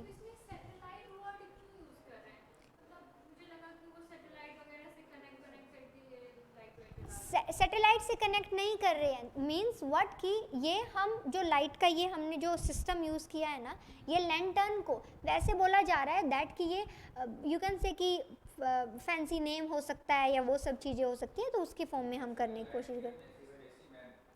इसमें हम हाँ, तो मतलब अरे आप ये देखिए ना कि जो हम अभी तक हम जितने भी टॉर्च लाइट यूज़ करते आ रहे हैं ना, वो सभी ऐसी फैंसी हवाएं कहीं पे भी लेके जा सकते हो ना। टॉर्च लाइट में क्या करते हो, आप बैटरी यूज़ करते हो एंड बैटरी यूज़ करके आप जो है, अभी बैटरी आप अगर उसमें होगा तो आप उसको यूज़ कर सकते हो। आपने विलेजेस में देखा होगा कि वहाँ पर लाइक अलग अलग तरीके की जो है आप लालटेन या उसकी फॉर्म में बैटरी फॉर्म में यूज़ करते थे, तो उसी की तरह होगा। It's a kind of fancy thing जो आप जो है दिखा रहे हो, ठीक है? Is it okay? Okay, next is fibrisation. Fibrisation का मतलब है दैट कि आप फाइबर केबल जो है वो पूरा का पूरा अच्छा एक इंफ्रास्ट्रक्चर डेवलप कर रहे हो। अब वो इंफ्रास्ट्रक्चर कैसे, याद करिए जब हमने देखा था कि हमारे जो मोबाइल है, कोई भी हमारी डिवाइस है, हम उनमें सारी की सारी सर्विसेज यूज़ कर रहे हैं, बट वो सारी की सारी सर्विसेज हम किस फॉर्म में यूज़ कर रहे हैं, वायरलेस फॉर्म में यूज़ कर रहे हैं। इट मीन्स कि पूरी की पूरी, अब मान लीजिए यहाँ आपको कितनी ही वायर दिखाई दे रही होंगी, कहने का मतलब ये है दैट कि ये वायर की सबकी फिर कोई ज़रूरत नहीं होगी। क्यों? क्योंकि आप वायरलेस कम्युनिकेशन कर रहे हो। उस सेंस में अगर हम बोले तो मान लीजिए आपके घर पर वाईफाई फैसिलिटीज़ होगा या ऑफिस में वाईफाई फैसिलिटीज़ हैं, तो वो वाईफाई फैसिलिटी वायर से कनेक्टेड है, बाहर से वो कोई कनेक्शन लेकर आए होंगे, उस कनेक्शन को उन्होंने आपके राउटर के थ्रू जो है कनेक्ट किया, फिर आप तक वो वायरलेस फॉर्म में पहुंच रहा है। तो उससे ये सेंस निकल कर आता है। एंड इवन याद करिए जब हमने 1G 2G 3G ये देखा था, तब हमने देखा था कि अगर आपका टावर है तो टावर पर सिर्फ आपको फाइबर ही फाइबर देखने को मिलेगी। एंड याद करिए उसमें हमने एक पिक्चर भी देखा था वर्ल्ड का कि कहाँ कैसे कितना जो है ऑप्टिकल फाइबर जो है वो पूरा का पूरा कनेक्टेड है, ठीक है, किस तरीके से जो है अंडर द सी जो है वो किस तरीके से हम लेकर चल रहे हैं। अब हम अगर नॉर्मल बात करें, इंडिया के केस में अगर मैं बात करूं तो इंडिया के करंटली जो हमारे पास टावर है उनमें से सिर्फ 33% ही फाइबराइज्ड हैं। फाइबराइज्ड मीन्स प्रॉपर फाइबरिंग हो चुकी है, और प्रॉपर फाइबरिंग से मेरा मतलब क्या है कि वहाँ हम उनको कनेक्ट कर पा रहे हैं। अब जस्ट मुझे इतना बताइए, हमें 5G सर्विस को ऑपरेशनल करना है। वर्ल्ड में कब से आ चुका था 5G, हमारे पास अब आना स्टार्ट हुआ है। क्यों? क्योंकि हमारे टावर जो है वो प्रॉपर फाइबराइज नहीं थे। अभी भी हमारे टावर जो है 33% ही फाइबराइज्ड हैं, जो कि 33% ही 5G अवेलेबल कर सकते हैं। अगर हम अपने कंपैरिजन में वर्ल्ड में देखें तो वर्ल्ड में यूएसए को देख लें, जापान को देख लें या चाइना को देख लें, वहाँ पर 90% तक फाइबराइजेशन हो चुका है। मीन्स कि उसी वजह से उनका जो प्रोसेसिंग है, उनका जो कम्युनिकेशन है, ये सब कुछ फास्ट है, ठीक है। सो ये इतना ज़्यादा फास्ट है। सो उसी के बेसिस पे अगर हम बात करें तो इंडिया में अगर हमें इंफ्रास्ट्रक्चर को प्रोड्यूस करना है तो हमें फाइबराइजेशन जो है वो करना पड़ेगा। उसी के बेसिस पे देखें ये काम कैसे करेगा। It is going to be a component of the larger transport responsible for carrying the data across the network. क्योंकि अगर फाइबराइजेशन होगा, यू जस्ट टेल मी, पूरा प्रोसीजर जब हमने किया था उसमें हमने क्या देखा था, दैट कि एक पर्सन ने कॉल किया है, वो कॉल उसके टावर के पास जाएगा, टावर के किसके पास जाएगा, जीएसएम के पास जाएगा। दो चीज़ें हमने देखी थी, जीएसएम एंड माइक्रोवेव, ठीक है।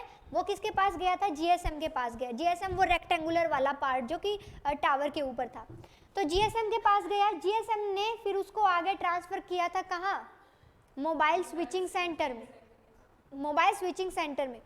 फिर मोबाइल स्विचिंग सेंटर से वो कहाँ गया था, जहाँ नियरेस्ट जो है टावर होगा। सपोज करो नियरेस्ट टावर के पास वो पर्सन नहीं है, तो उसका माइक्रोवेव दूसरे टावर में उसको भेज देगा एंड देन वो फिर कॉल आ जाएगा उस पर्सन को।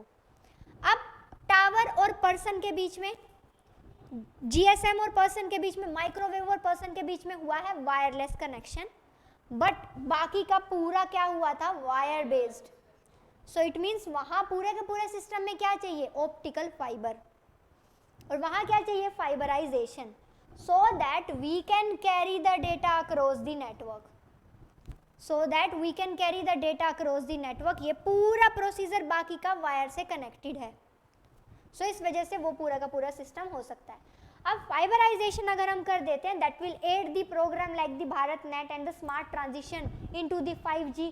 India needs at least 16 times more fibre चाहिए ताकि हम 5G को अच्छे से इंस्टॉल कर पाए।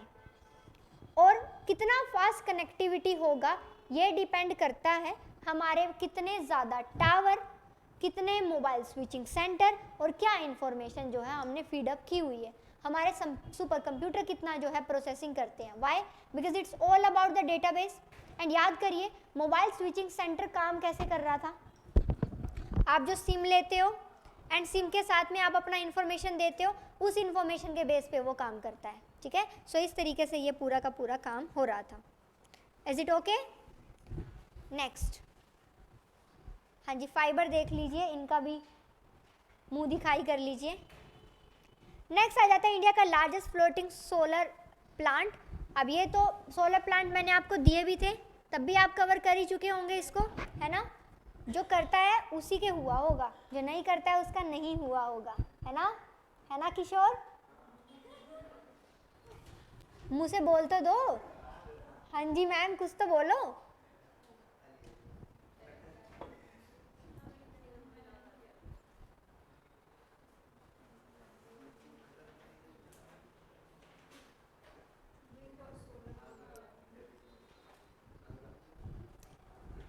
हाँ जी, सो ये कहाँ है, ये है तेलंगाना में। कैपेसिटी क्या है, 100 megawatt floating solar power photovoltaic project है। किन्होंने कमीशन किया है, नेशनल थर्मल पावर कॉरपोरेशन ने। वाई, क्योंकि इलेक्ट्रिसिटी प्रोडक्शन का जो रिस्पॉन्सिबिलिटी है वो इन्हीं के ऊपर पाई जाती है। ये काम कैसे करेगा, solar module they are placed on the floater manufactured with the HDPE, that is the high density polyethylene material के साथ। It is anchored through this special HMPE, that is high module polyethylene. ये उसके through जो है काम करेगा। जैसे क्या कैपेसिटी क्या कुछ यूज़ हुआ है वो आपको करने की ज़रूरत नहीं है, जस्ट सीधी कि कहाँ पे कैसे किया गया है, तेलंगाना में किया गया है, ठीक है, ओके। एंड उसके भी बैकग्राउंड में वापस से मैं ये दे रही हूँ, जितना भी सोलर और विंड एनर्जी हम कहाँ कैसे कितना प्रोड्यूस करते हैं, ये आपको अच्छे से करके लेके आना है। खुद भी करके लेके आएंगे, एक दूसरे के साथ आप नोट्स भी शेयर करिए, एक दूसरे से डिस्कस भी करिए, उससे जो है आपका बेनिफिट होगा। But you both are not going to share your notes, ठीक है। बाकी सबको मेहनत करने दीजिए। नेक्स्ट आ जाता है पेरोविस्काइट सोलर सेल। ये क्या है? These are the component use in the solar panel. Solar panel में जो यूज किया जाता है, अर्लियर सोलर पैनल में क्या यूज होता था? सिलिकॉन। सो दीज पेरोविस्काइट जो सोलर सेल है they can replace the silicon. Silicon को ये रिप्लेस कर सकते हैं। अब ये क्या होते हैं? ये लाइट एब्जॉर्बर होते हैं। मतलब इनमें क्या होती है? इनमें एक लेयर होती है जो कि क्या होती है? लाइट एब्जॉर्बर होती है।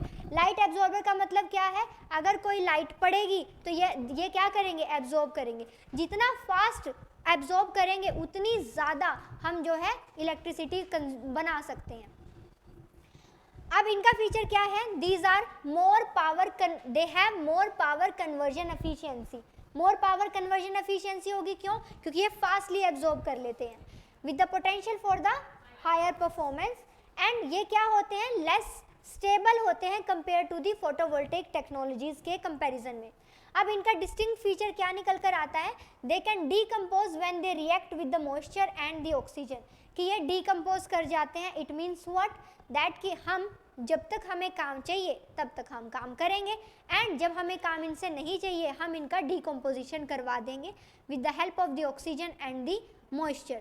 नाउ यू वुड से कि मैम अगर ऐसा है तो फिर ये तो ऑक्सीजन और मॉइस्चर तो हर टाइम अवेलेबल होगा, तो इनको इंस्टॉल करने का फ़ायदा ही क्या है? तो हम कंट्रोल्ड इन्वायरमेंट में इनको यूज़ करेंगे, इस तरीके से यूज़ करेंगे कि हमारा काम बन जाए, एंड आफ्टर दैट इनका डीकम्पोजिशन हो जाएगा। वन मोर थिंग दैट कि ज़रूरी नहीं होता है कि वाटर और मॉइस्चर के साथ ये से डीकम्पोजिशन हो जाता है तो आप इनको छोड़ोगे तो ऐसे ही हो जाएगा। You may require some of the liquid chemical जिनकी हेल्प से होगा। सो ऐसा करके ये क्या बनाते हैं? ऐसा करके ये इस तरीके, अभी नॉर्मल आप देखिए कि कुछ आइडल कुछ मूर्तियाँ बना के रखते हैं जिनका मटेरियल डीकम्पोज मटेरियल होता है, बट फिर भी वो हार्ड और स्ट्रॉन्ग होते हैं जो कि अब मान लीजिए आप मटका देख लीजिए, कोई मटका क्या है? डीकम्पोजेबल तो है ना। अब बट वो ऐसे ही तो नहीं होता। पानी ही रखते हो आप उसमें, पानी से नहीं होता, ऑक्सीजन से नहीं होता, टेम्परेचर से नहीं होता, बट आप कर सकते हो ना उसको डीकम्पोज। ठीक है, सो वही वाला थिंग निकल कर आता। सो ये क्या होता है? एक तरीके का इस तरीके से ये पेरोविस्काइट जो है कंडक्टर होगा, ये क्या करेगा? हीट को जो है अपने पास जो है एकदम से एब्जॉर्ब कर लेगा, एंड उससे हीट या एनर्जी जो कन्वर्जन होगा वो भी फास्ट होगा। ठीक है, नेक्स्ट आ जाता है मोस्ट इम्पोर्टेंट सैंड बैटरी। ठीक है, इसको आप पढ़ा भी होगा आप सबने पहले, एंड इसको आप जो है स्टार कर लीजिए। हाँ जी, तो किशोर हमें बता देंगे क्या है सैंड बैटरी।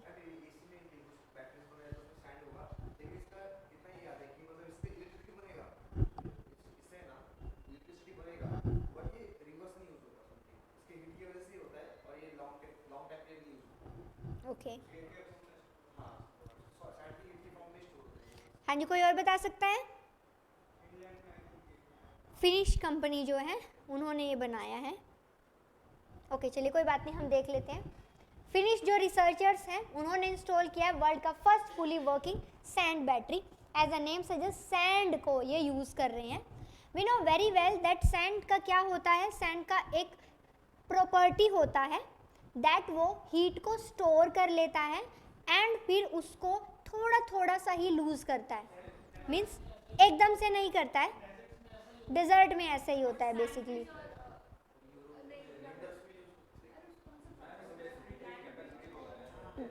मीन्स इनको हम क्या करते हैं? इनको हम ज़्यादा कब यूज़ करते हैं? विंटर में। ठीक है, विंटर में ये एफिशिएंटली यूज़ होता है। अब आप देख लीजिए होगा क्या। सोलर पैनल और विंड जो है टरबाइन, वो क्या करेंगे? इलेक्ट्रिसिटी जनरेट करेंगे। अब उस इलेक्ट्रिसिटी को क्या किया जाएगा? डायरेक्ट किया जाएगा। डायरेक्ट कुछ तो मतलब सीधा सीधा यूज़ कर ले जितना हम यूज़ कर पा रहे हैं। थोड़ा क्या होएगा? स्टोर हम कर सकते हैं। क्यों? मान लीजिए आपके जो है आपके छत पे जो है सोलर पैनल लगा हुआ है।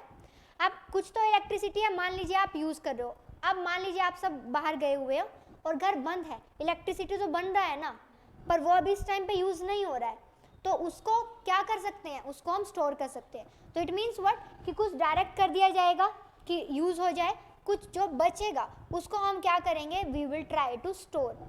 अब उसको हम कहाँ स्टोर करेंगे, हम उसको स्टोर करेंगे सैंड बैटरी में।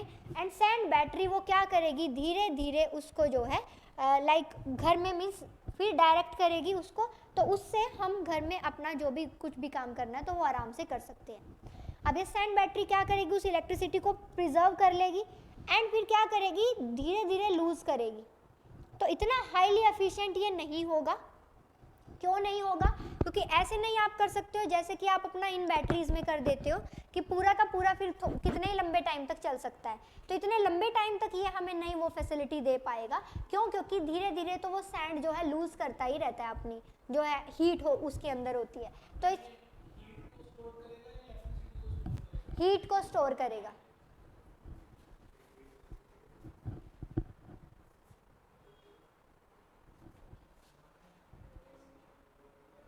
अब ये जो फिनिश रिसर्चर ने जो सैंड बैटरी बनाई है उसमें उन्होंने बोला है दैट कि ये जो ग्रीन पावर होगी उस ग्रीन पावर को ये मंथ तक जो है एट ए टाइम स्टोर कर सकता है।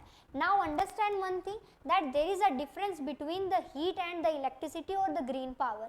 सो हम ग्रीन पावर मीन्स पूरा का पूरा इलेक्ट्रिसिटी बनाकर एंड सीधा हम इसमें स्टोर कर सकते हैं। And another thing is that कि हम इसमें हीट को स्टोर कर सकते हैं for a short period of time. So जो सोलर पैनल घरों पर लगे होते हैं, अगर वहाँ हम सैंड बैटरी को यूज़ कर रहे हैं देन ये हमें हेल्प करेगी हीट को स्टोर करने में। एंड अदरवाइज अगर हम इसको और इम्प्रूव्ड वर्जन करते हैं तो हम 1 मंथ तक जो है ग्रीन पावर को, ठीक है, वहाँ पर हम इसको स्टोर करके रख सकते हैं।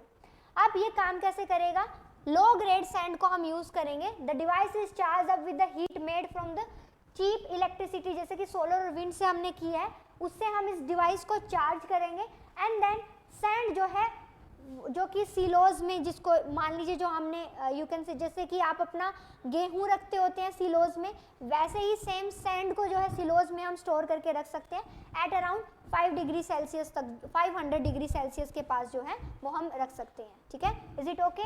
सो इस तरीके से ये पूरा का पूरा बैटरी काम करेगा। नेक्स्ट आ जाता है POP FAME.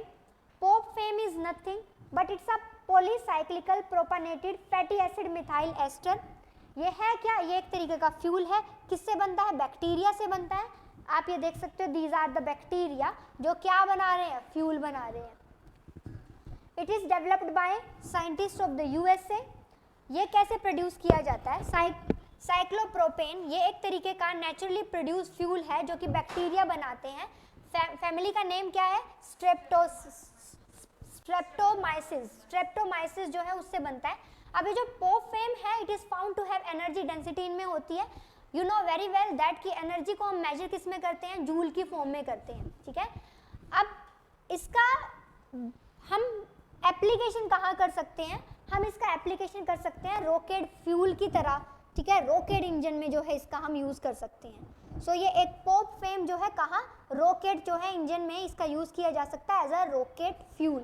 Okay, so next आपका लास्ट बच जाता है sodium ion based battery. Sodium ion based battery क्या है, ये लिथियम आयन बैटरी का एक सब्स्टिट्यूट हो सकता है।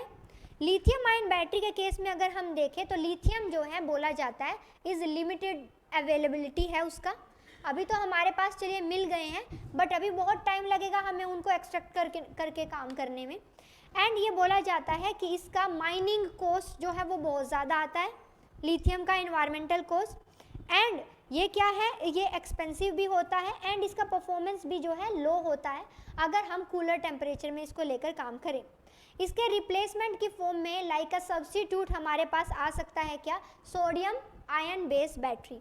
Sodium ion based battery it is developed by the Houston जो है यूनिवर्सिटी, उन्होंने डेवलप करी है। ये क्या है, ये एक तरीके की रिचार्जेबल बैटरी है जो सोडियम आयंस को यूज़ करती है। बस जस्ट इसमें इतना किया गया है दैट लिथियम आयंस के जगह पे हमने यहाँ पर सोडियम आयंस को यूज़ किया है। So this is the sodium ion battery. Okay, एक बार इनको अच्छे से रट लीजिए। 13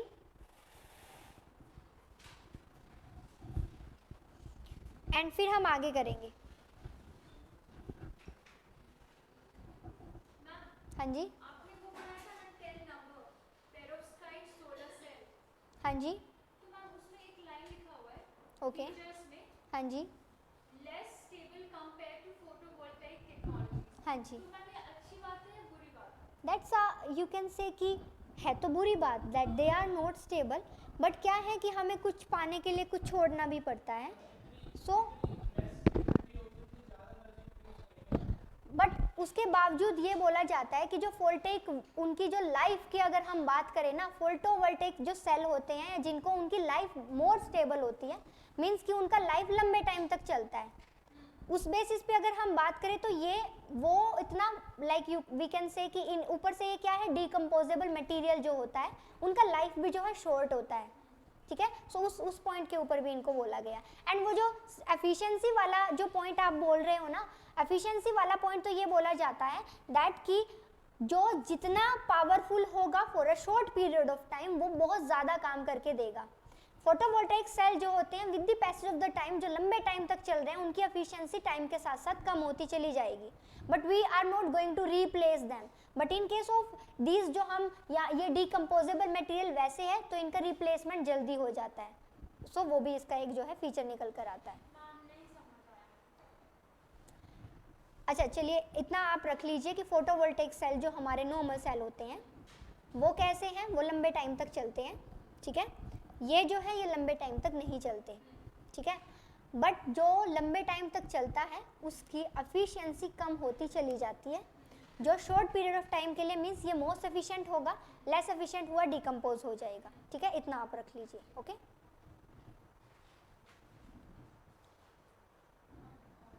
मंडे को मिलेंगे हर बोल. हाँ जी हाँ जी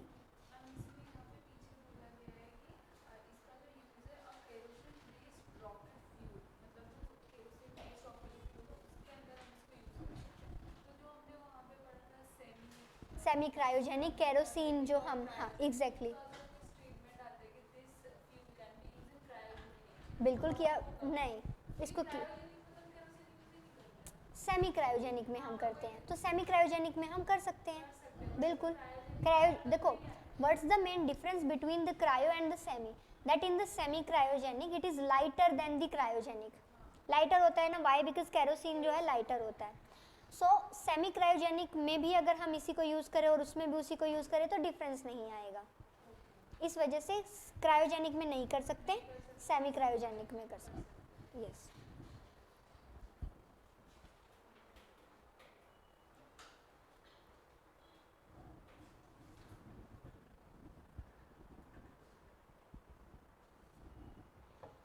हाँ जी यही बोला जाएगा मयूरी, सैटेलाइट.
तो इसको नहीं, सेलाइन ही है जो कि सैटेलाइट लैंटर्न है.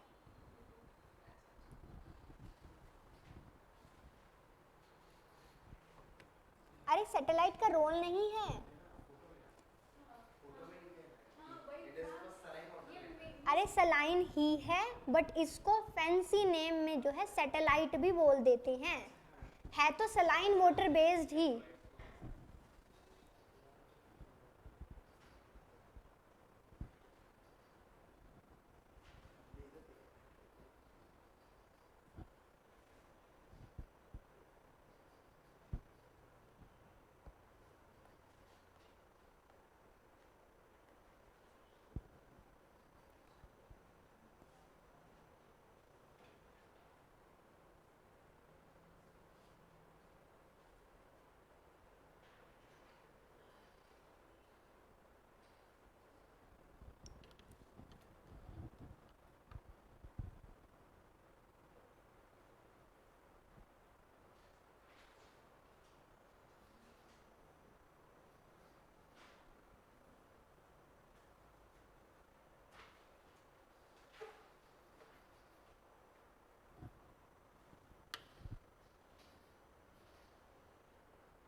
हाँ जी, क्या कंफ्यूजन हो रही है अमन, बताइए।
हाँ जी, नहीं ये बता दीजिए कंफ्यूजन कहाँ और क्या हो रहा है।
हाँ जी, अमन पूछ रहे हैं कि मैम इन दोनों में डिफरेंस बता दीजिए।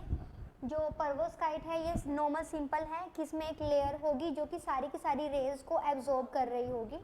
जो टेंडम वाला है उसमें क्या किया जाएगा, उसमें जो शॉर्टर वेवलेंथ है वो जो है वो अपर लेयर जो है वो शॉर्टर वेवलेंथ को एब्जॉर्ब कर रही होगी, एंड जो उसके बाद की जो लोअर लेयर है वो लॉन्गर जो वेवलेंथ होगी उसको एब्जॉर्ब कर रही होगी। जैसे इतना फ़र्क होगा, ठीक है। टेंडम वाले में जो लोअर लेयर होगी वो शॉर्टर वेवलेंथ को, जो उसके बाद नीचे वाली जो अपर लेयर होगी वो शॉर्टर वेवलेंथ को, जो लोअर लेयर होगी वो लॉन्गर वेवलेंथ को स्टोर कर रही होगी, ठीक है। जैसे इतना किया जाएगा।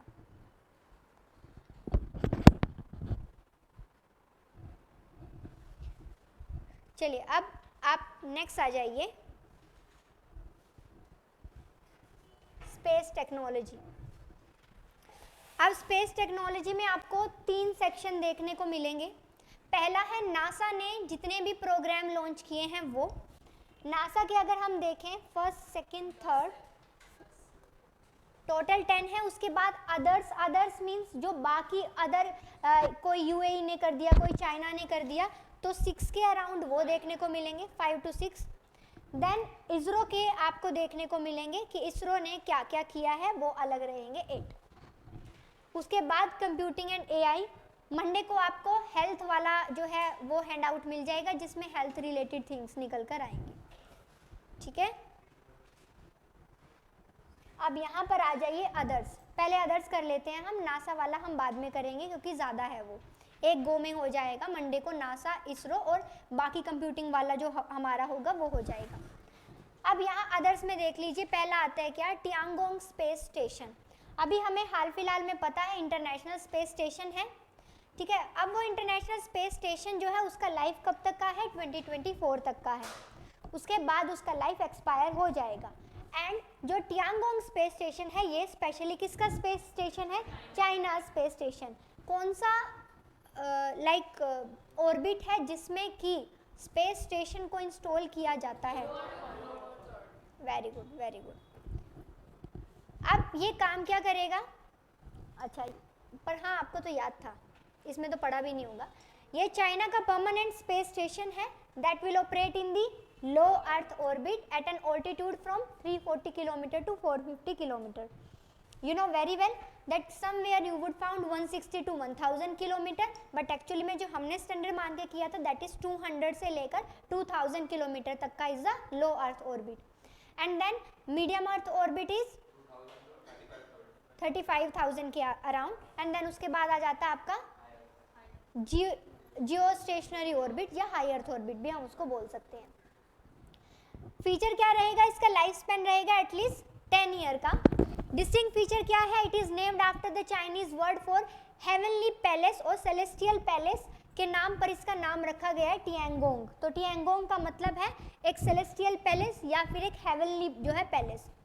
अब वेट जो है इसका 66 टन का होगा। ये काम कैसे करेगा, इसमें जो है 3 मॉड्यूल होंगे। 3 मॉड्यूल क्या होते हैं कि किस तरीके से ये वहाँ पे जो है स्टेबल रहेगा।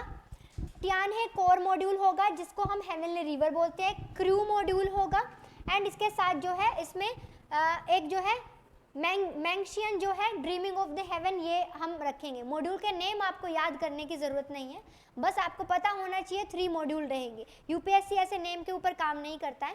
अब अगर 2024 में एक्सपायर हो जाता है और उसको रिप्लेस ना किया जाए, जो कि हो ही नहीं सकता, बट अभी तक चाइना ये बोल रहा है कि अगर उनका एक्सपायर हो जाता है तो फिर 10 ईयर तक कंटिन्यू चाइना का ही स्पेस स्टेशन रहेगा जो कि लो अर्थ ऑर्बिट में होगा।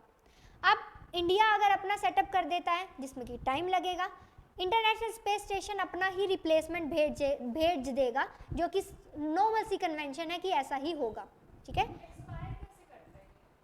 फ्यूल खत्म हो जाता है, नहीं गिरेगा नहीं। ये कहाँ होते हैं, ये एक ऐसा देखो, जब किसी भी सैटेलाइट को या हम कहीं पे भी ऑर्बिट में स्टेबल करते हैं, स्टेबल का मतलब क्या है कि अर्थ का ग्रेविटी, उसका वेलोसिटी एक ऐसे प्लेस पर आके, एक ऐसे पॉइंट पर आके रुक जाता है जहाँ पर वो स्टेबल हो जाता है। And we know very well that कुछ भी नीचे से ऊपर गिरता नहीं है, वो स्पेस में ही रहता है। तब जब भी हम उसको स्पेस डेब्री बोलते हैं, ठीक है। तो इस वजह से okay, international space station expires in 2024, international space station. And one more thing, when ever I am talking about कि फ्यूल ख़त्म हो गया, फ्यूल ख़त्म होने से मतलब है कि अब वो हमारे लिए इंफॉर्मेशन या हमारे लिए काम नहीं करके देगा। रहेगा तो ऑर्बिट में इधर उधर, ना हम उसको कंट्रोल कर पाएंगे, ना वो हमें कोई सिग्नल दे पाएगा। क्यों? क्योंकि उसका फ्यूल ख़त्म हो चुका है। सो और लाइफ होती है उनकी, सो उसके अकॉर्डिंग वो हम लेकर चलते हैं। नेक्स्ट, हाकुटो आर मिशन 1, ये क्या है? This is given by the Japan. वहाँ की एक प्राइवेट कंपनी है आई स्पेस, उन्होंने इसको लॉन्च किया है। ये क्या है? फर्स्ट एवर लूनार मिशन है, किन का? जापान का। मून के ऊपर उन्होंने भेजा है। इसमें स्पेस एक्स का फैल्कन 9 भी है। अब स्पेस एक्स फैल्कन 9 जो है उन्होंने कैरी किया हाकुटो आर M1 लैंडर को। इसमें क्या होगा? लैंडर होगा। लैंडर का मतलब काम क्या होता है? लैंडिंग करना। और इसका ऑब्जेक्टिव क्या है कि ये सॉफ्ट लैंडिंग करे। अब इंडिया ने चंद्रयान 2 के केस में माना था क्या कि हम सॉफ्ट लैंडिंग कर दें, बट हम ऐसा नहीं कर पाए थे। हाल फिलहाल में only the US, China and the Russia they had achieved the soft landing. So अगर जापान का ये लैंडिंग सॉफ्ट हो जाता है तो वो ऐसा करने वाला 4th नेशन बन जाएगा। Okay, next. हाँ जी, एक और इन्फॉर्मेशन, लैंडर लैंड करेगा तो लैंड करने का इनका मतलब क्या है कि जो मून है उसके सरफेस पे लैंड करेगा। मून में आपको पता है there are craters available on the surface of the moon. So ये एटलस क्रेटर के ऊपर ये लाई करेगा और ये है कहाँ, साउथ ईस्टर्न एज में है मून के मेर फ्रिगोरिस, जो कि बोला जाता है सी ऑफ कोल्ड. अब यू नो वेरी वेल कि जो इसका साउथ पोर्शन है वो तो बिल्कुल ही लाइक डार्कनेस में है एंड उसको बोला जाता है सी ऑफ कोल्ड. तो वहाँ पर ये जो है लाई करेगा Atlas crater. Okay. Next Rashid. Rashid ये किन का है, यूएई का है. क्या है, यूएई का फर्स्ट मून रोवर है. ठीक है, लैंडर सॉफ्ट लैंडिंग करे ना करे, मूवर जो है अगर उसको भेज देते हैं वो तो मूव कर ही सकता है. एंड ये क्या है, this is carried along with the Hakuto. Hakuto के साथ, हकूटो क्या है, लैंडर है. लैंड अगर वो कर लेगा देन उसमें से रोवर निकलेगा एंड रोवर ही इंफॉर्मेशन जो है हमें देगा. ये कैसे काम करेगा, ये स्टडी करेगा लूनार के सरफेस को for about 14 earth days. 14 earth days का मतलब क्या है, 1 लूनार डे. ठीक है, 1 लूनार डे. नेक्स्ट जो है इक्विलियस स्पेसक्राफ्ट. ये जो इक्विलियस स्पेसक्राफ्ट है this is also developed by the Japan. Japan का उनका, जैसे हमारा इसरो है उनका क्या है, JAXA, that is Japan aerospace exploration agency. ये लॉन्च कहाँ से हुआ है, ये लॉन्च हुआ है नासा के ओरियन स्पेसक्राफ्ट से. सो नासा का ओरियन स्पेसक्राफ्ट क्या है ये भी हम देखेंगे. अब ये क्या है, ये वर्ल्ड का फर्स्ट स्टीम प्रोपेल्ड स्पेसक्राफ्ट है. इसका काम क्या है, ये इसका काम है जस्ट कि ये मून की तरफ जाएगा एंड उससे भी आगे जाएगा एंड जस्ट स्टडी करेगा. ये इसका जो है मेन काम होने वाला है. ओके. नेक्स्ट आपका इंपॉर्टेंट वन आ जाता है क्या, ज़ुरोंग रोवर. ये भी क्या है, एक तरह का रोवर है. रोवर क्या करता है कि वो मूव करता है. ठीक है, किसका है, चाइना का है. China's first Mars rover abroad the Tianwan-1 probe that arrived in Mars orbit कब, फरवरी 2020 में. ठीक है, Tianwan-1 के बारे में आपने सुना ही होगा, पहले पढ़ा भी होगा. अब ये काम कैसे करेगा, ये रोवर जो है ये जस्ट ये चाइनीज स्पेस प्लेन जो है, जो उन्होंने स्पेस एक प्लान बनाया था उसका ये एक पार्ट है जिसमें उन्होंने क्या सोचा हुआ है, उन्होंने जस्ट ये सोचा हुआ है कि एक बार हमने सॉफ्ट लैंडिंग कर ली है तो अब बस हमें प्रोग्रेस ही करनी है. सो अब उस प्रोग्रेस के बेसिस पे वो क्या करेंगे, उनका जो मेन फंक्शन जो है होने वाला है वो यही कि वो ज़्यादा से ज़्यादा मून के सरफेस का मटेरियल एक्सट्रैक्ट करने की कोशिश करेंगे और स्टडी करने की कोशिश करेंगे. उसी के चलते उन्होंने ज़ुरांग जो रोवर है उसको भेजा है. इससे पहले उनका Tianwan-1 रोवर जो है वो अवेलेबल था. इसका जो मेन फंक्शन होने वाला है वो ये कि इसको जो उनका ट्रेडिशनल फायर गॉड है उसके नेम पर इसका नाम रखा गया है, ज़ुरोंग. अब वो तो हमेशा बोलते हैं कि उनका किसी भी उसका नाम उनके पहले उनके जो डेवलप्ड सिस्टम होता है उसके ऊपर होता है. अब ये जो रोवर है ये उनका, अभी आपको पता भी होगा कि उन्होंने आर्टिफिशियल मून भी बनाया था, है ना.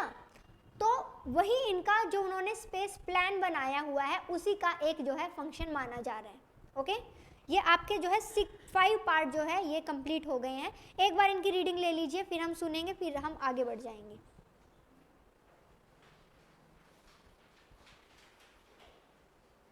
नहीं नहीं विकास, ऐसा नहीं कर सकते हैं हम.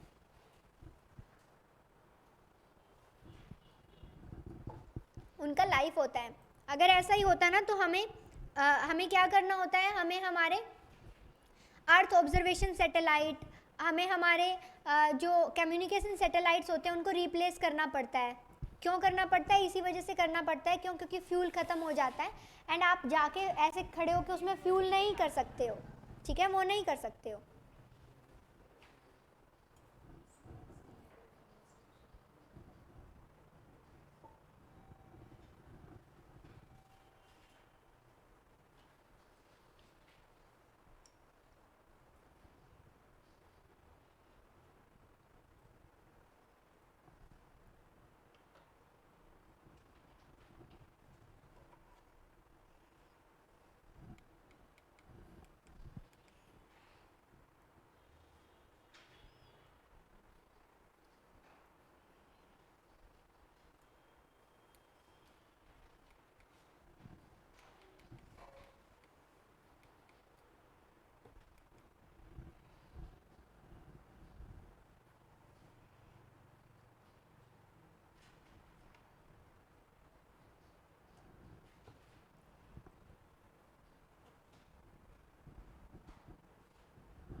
देखिए रीफ्यूल की टेक्नोलॉजी है हमारे पास, नासा इतना तो अचीव कर चुका है, but the thing is that कि इस तरीके के सैटेलाइट्स में हम नहीं कर पाते हैं उनके ऑर्बिट में जाकर उनका ऑर्बिट से उनको डिस्टर्ब करना एंड देन रीफ्यूलिंग दैम, वो नहीं कर सकते हैं। बट नासा ने रीफ्यूलिंग टेक्नोलॉजीज़ बहुत बार ट्राई करके देखी हुई है, ऐसा नहीं है कि है नहीं।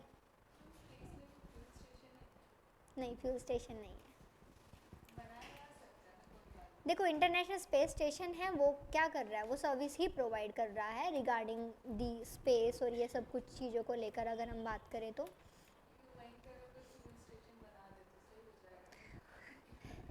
देन उसका ये तो रहेगा ना कि हमें वो फ्यूल ट्रांसपोर्ट तो इधर से ही करना पड़ेगा। आप में से कोई है जो इंटरनेशनल स्पेस स्टेशन में जाना चाहता है, रहने या घूम के आने? घूम के आना चाहते हो आप? और अगर आपको भेजा ही जाए, रह ही लेना वहाँ पे?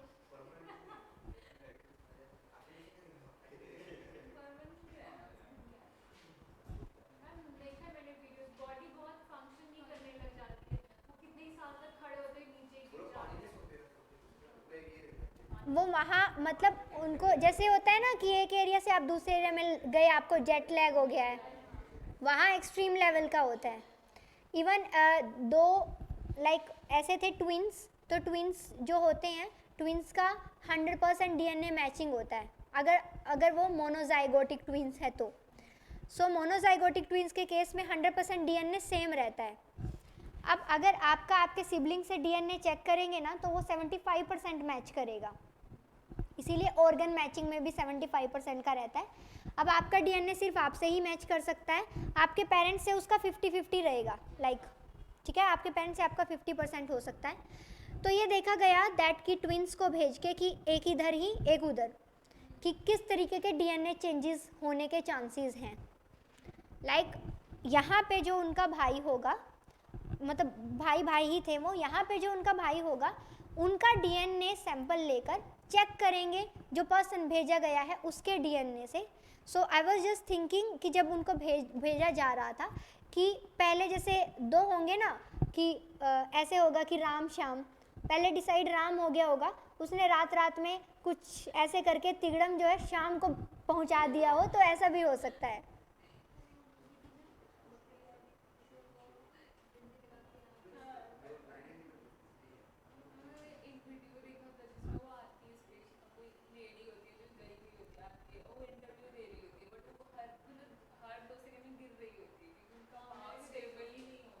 क्योंकि कितने ही टाइम पीरियड से ना वो बस जस्ट हवा में ही तो थे। अमित इज सेइंग मैं रह लूंगा।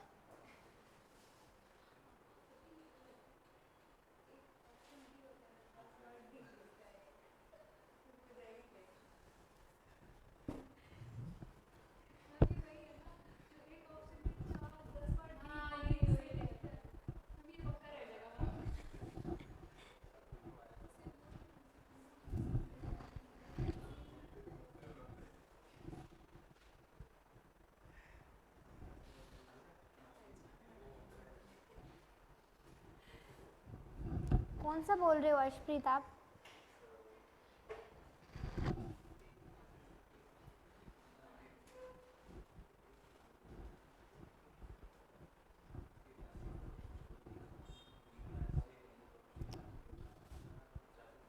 This one, how it will work?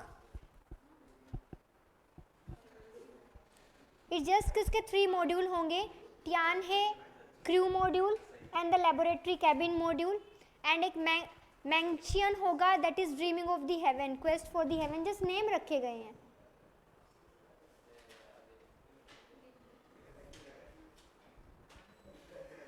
हाँ जी चलिए अभी सुना दीजिए।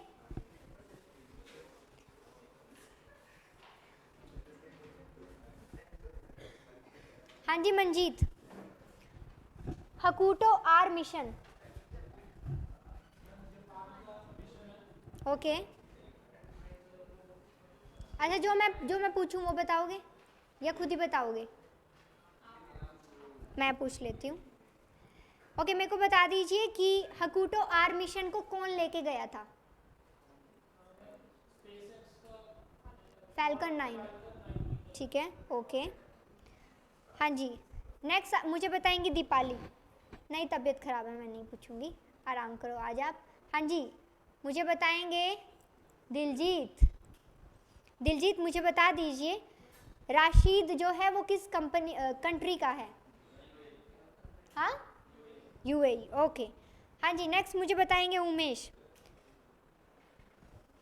मुझे बता दीजिए हकुटो आर जो है वो क्या है, लैंडर है कि रोवर है? हाँ, Hakuto R is a rover, okay. Ali, lander है। क्या इस हकुटो आर के साथ कोई रोवर भी है? कौन? राशिद, ओके। नेक्स्ट मुझे बताएंगे, हाँ जी आप बताएंगी, टियांगोंग जो स्पेस स्टेशन है उसका लाइक ऑर्बिट में बता दीजिए कहाँ किस ऑल्टीट्यूड पे हम उसको सेटअप कर सकते हैं? लो अर्थ ऑर्बिट में है 320 to 340 to 450, ठीक है। और फिर उसमें बोला गया है कि एक बार अगर ISS 2024 में एक्सपायर कर जाएगा तो चाइना का ही सिर्फ स्पेस स्टेशन रहेगा जो वो करेगा लाइफ, और लाइफ 10 इयर्स का। Very good, okay. Next,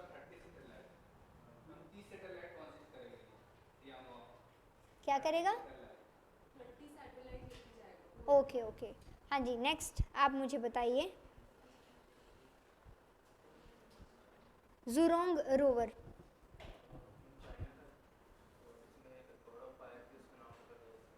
okay okay, chef आप मुझे बता दीजिए,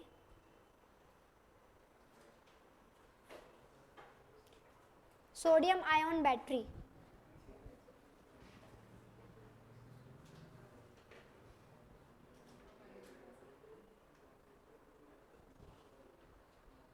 अरे जितना मैं आपकी प्रेज करती हूँ उतना आप कम बताने लगे हो। हाँ जी, नज़र उतरवाने के टोटके भी हैं हमारे पास।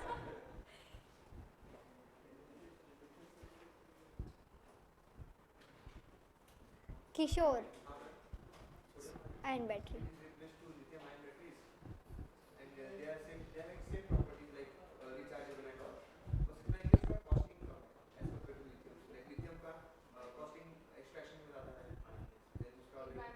इन्वायरमेंटल कोस्ट ज़्यादा। किन्होंने डेवलप करी है ये सोडियम आयन बैटरी? किन्होंने डेवलप करी है? Houston, okay okay.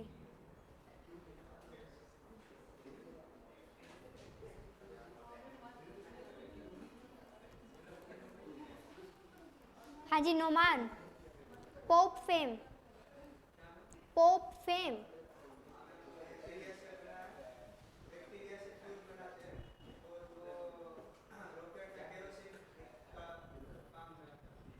ओके, ये किन्होंने, कौन लेके आया है?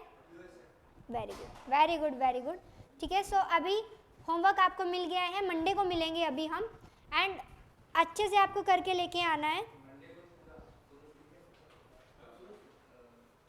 शुरू से बिगनिंग से तो करके लाना ही है, वो तो हमारा अभी कितने टाइम से आर्ट एंड कल्चर और पॉलिटी भी उसमें इंक्लूड हो चुका है, स्कीम ये सब कुछ हो चुके हैं। और आपको हेल्थ वाला जो हैंड आउट है वो आपको मंडे को मिल जाएगा। सो अच्छे से आप करके लेके आइए। Thank you so much.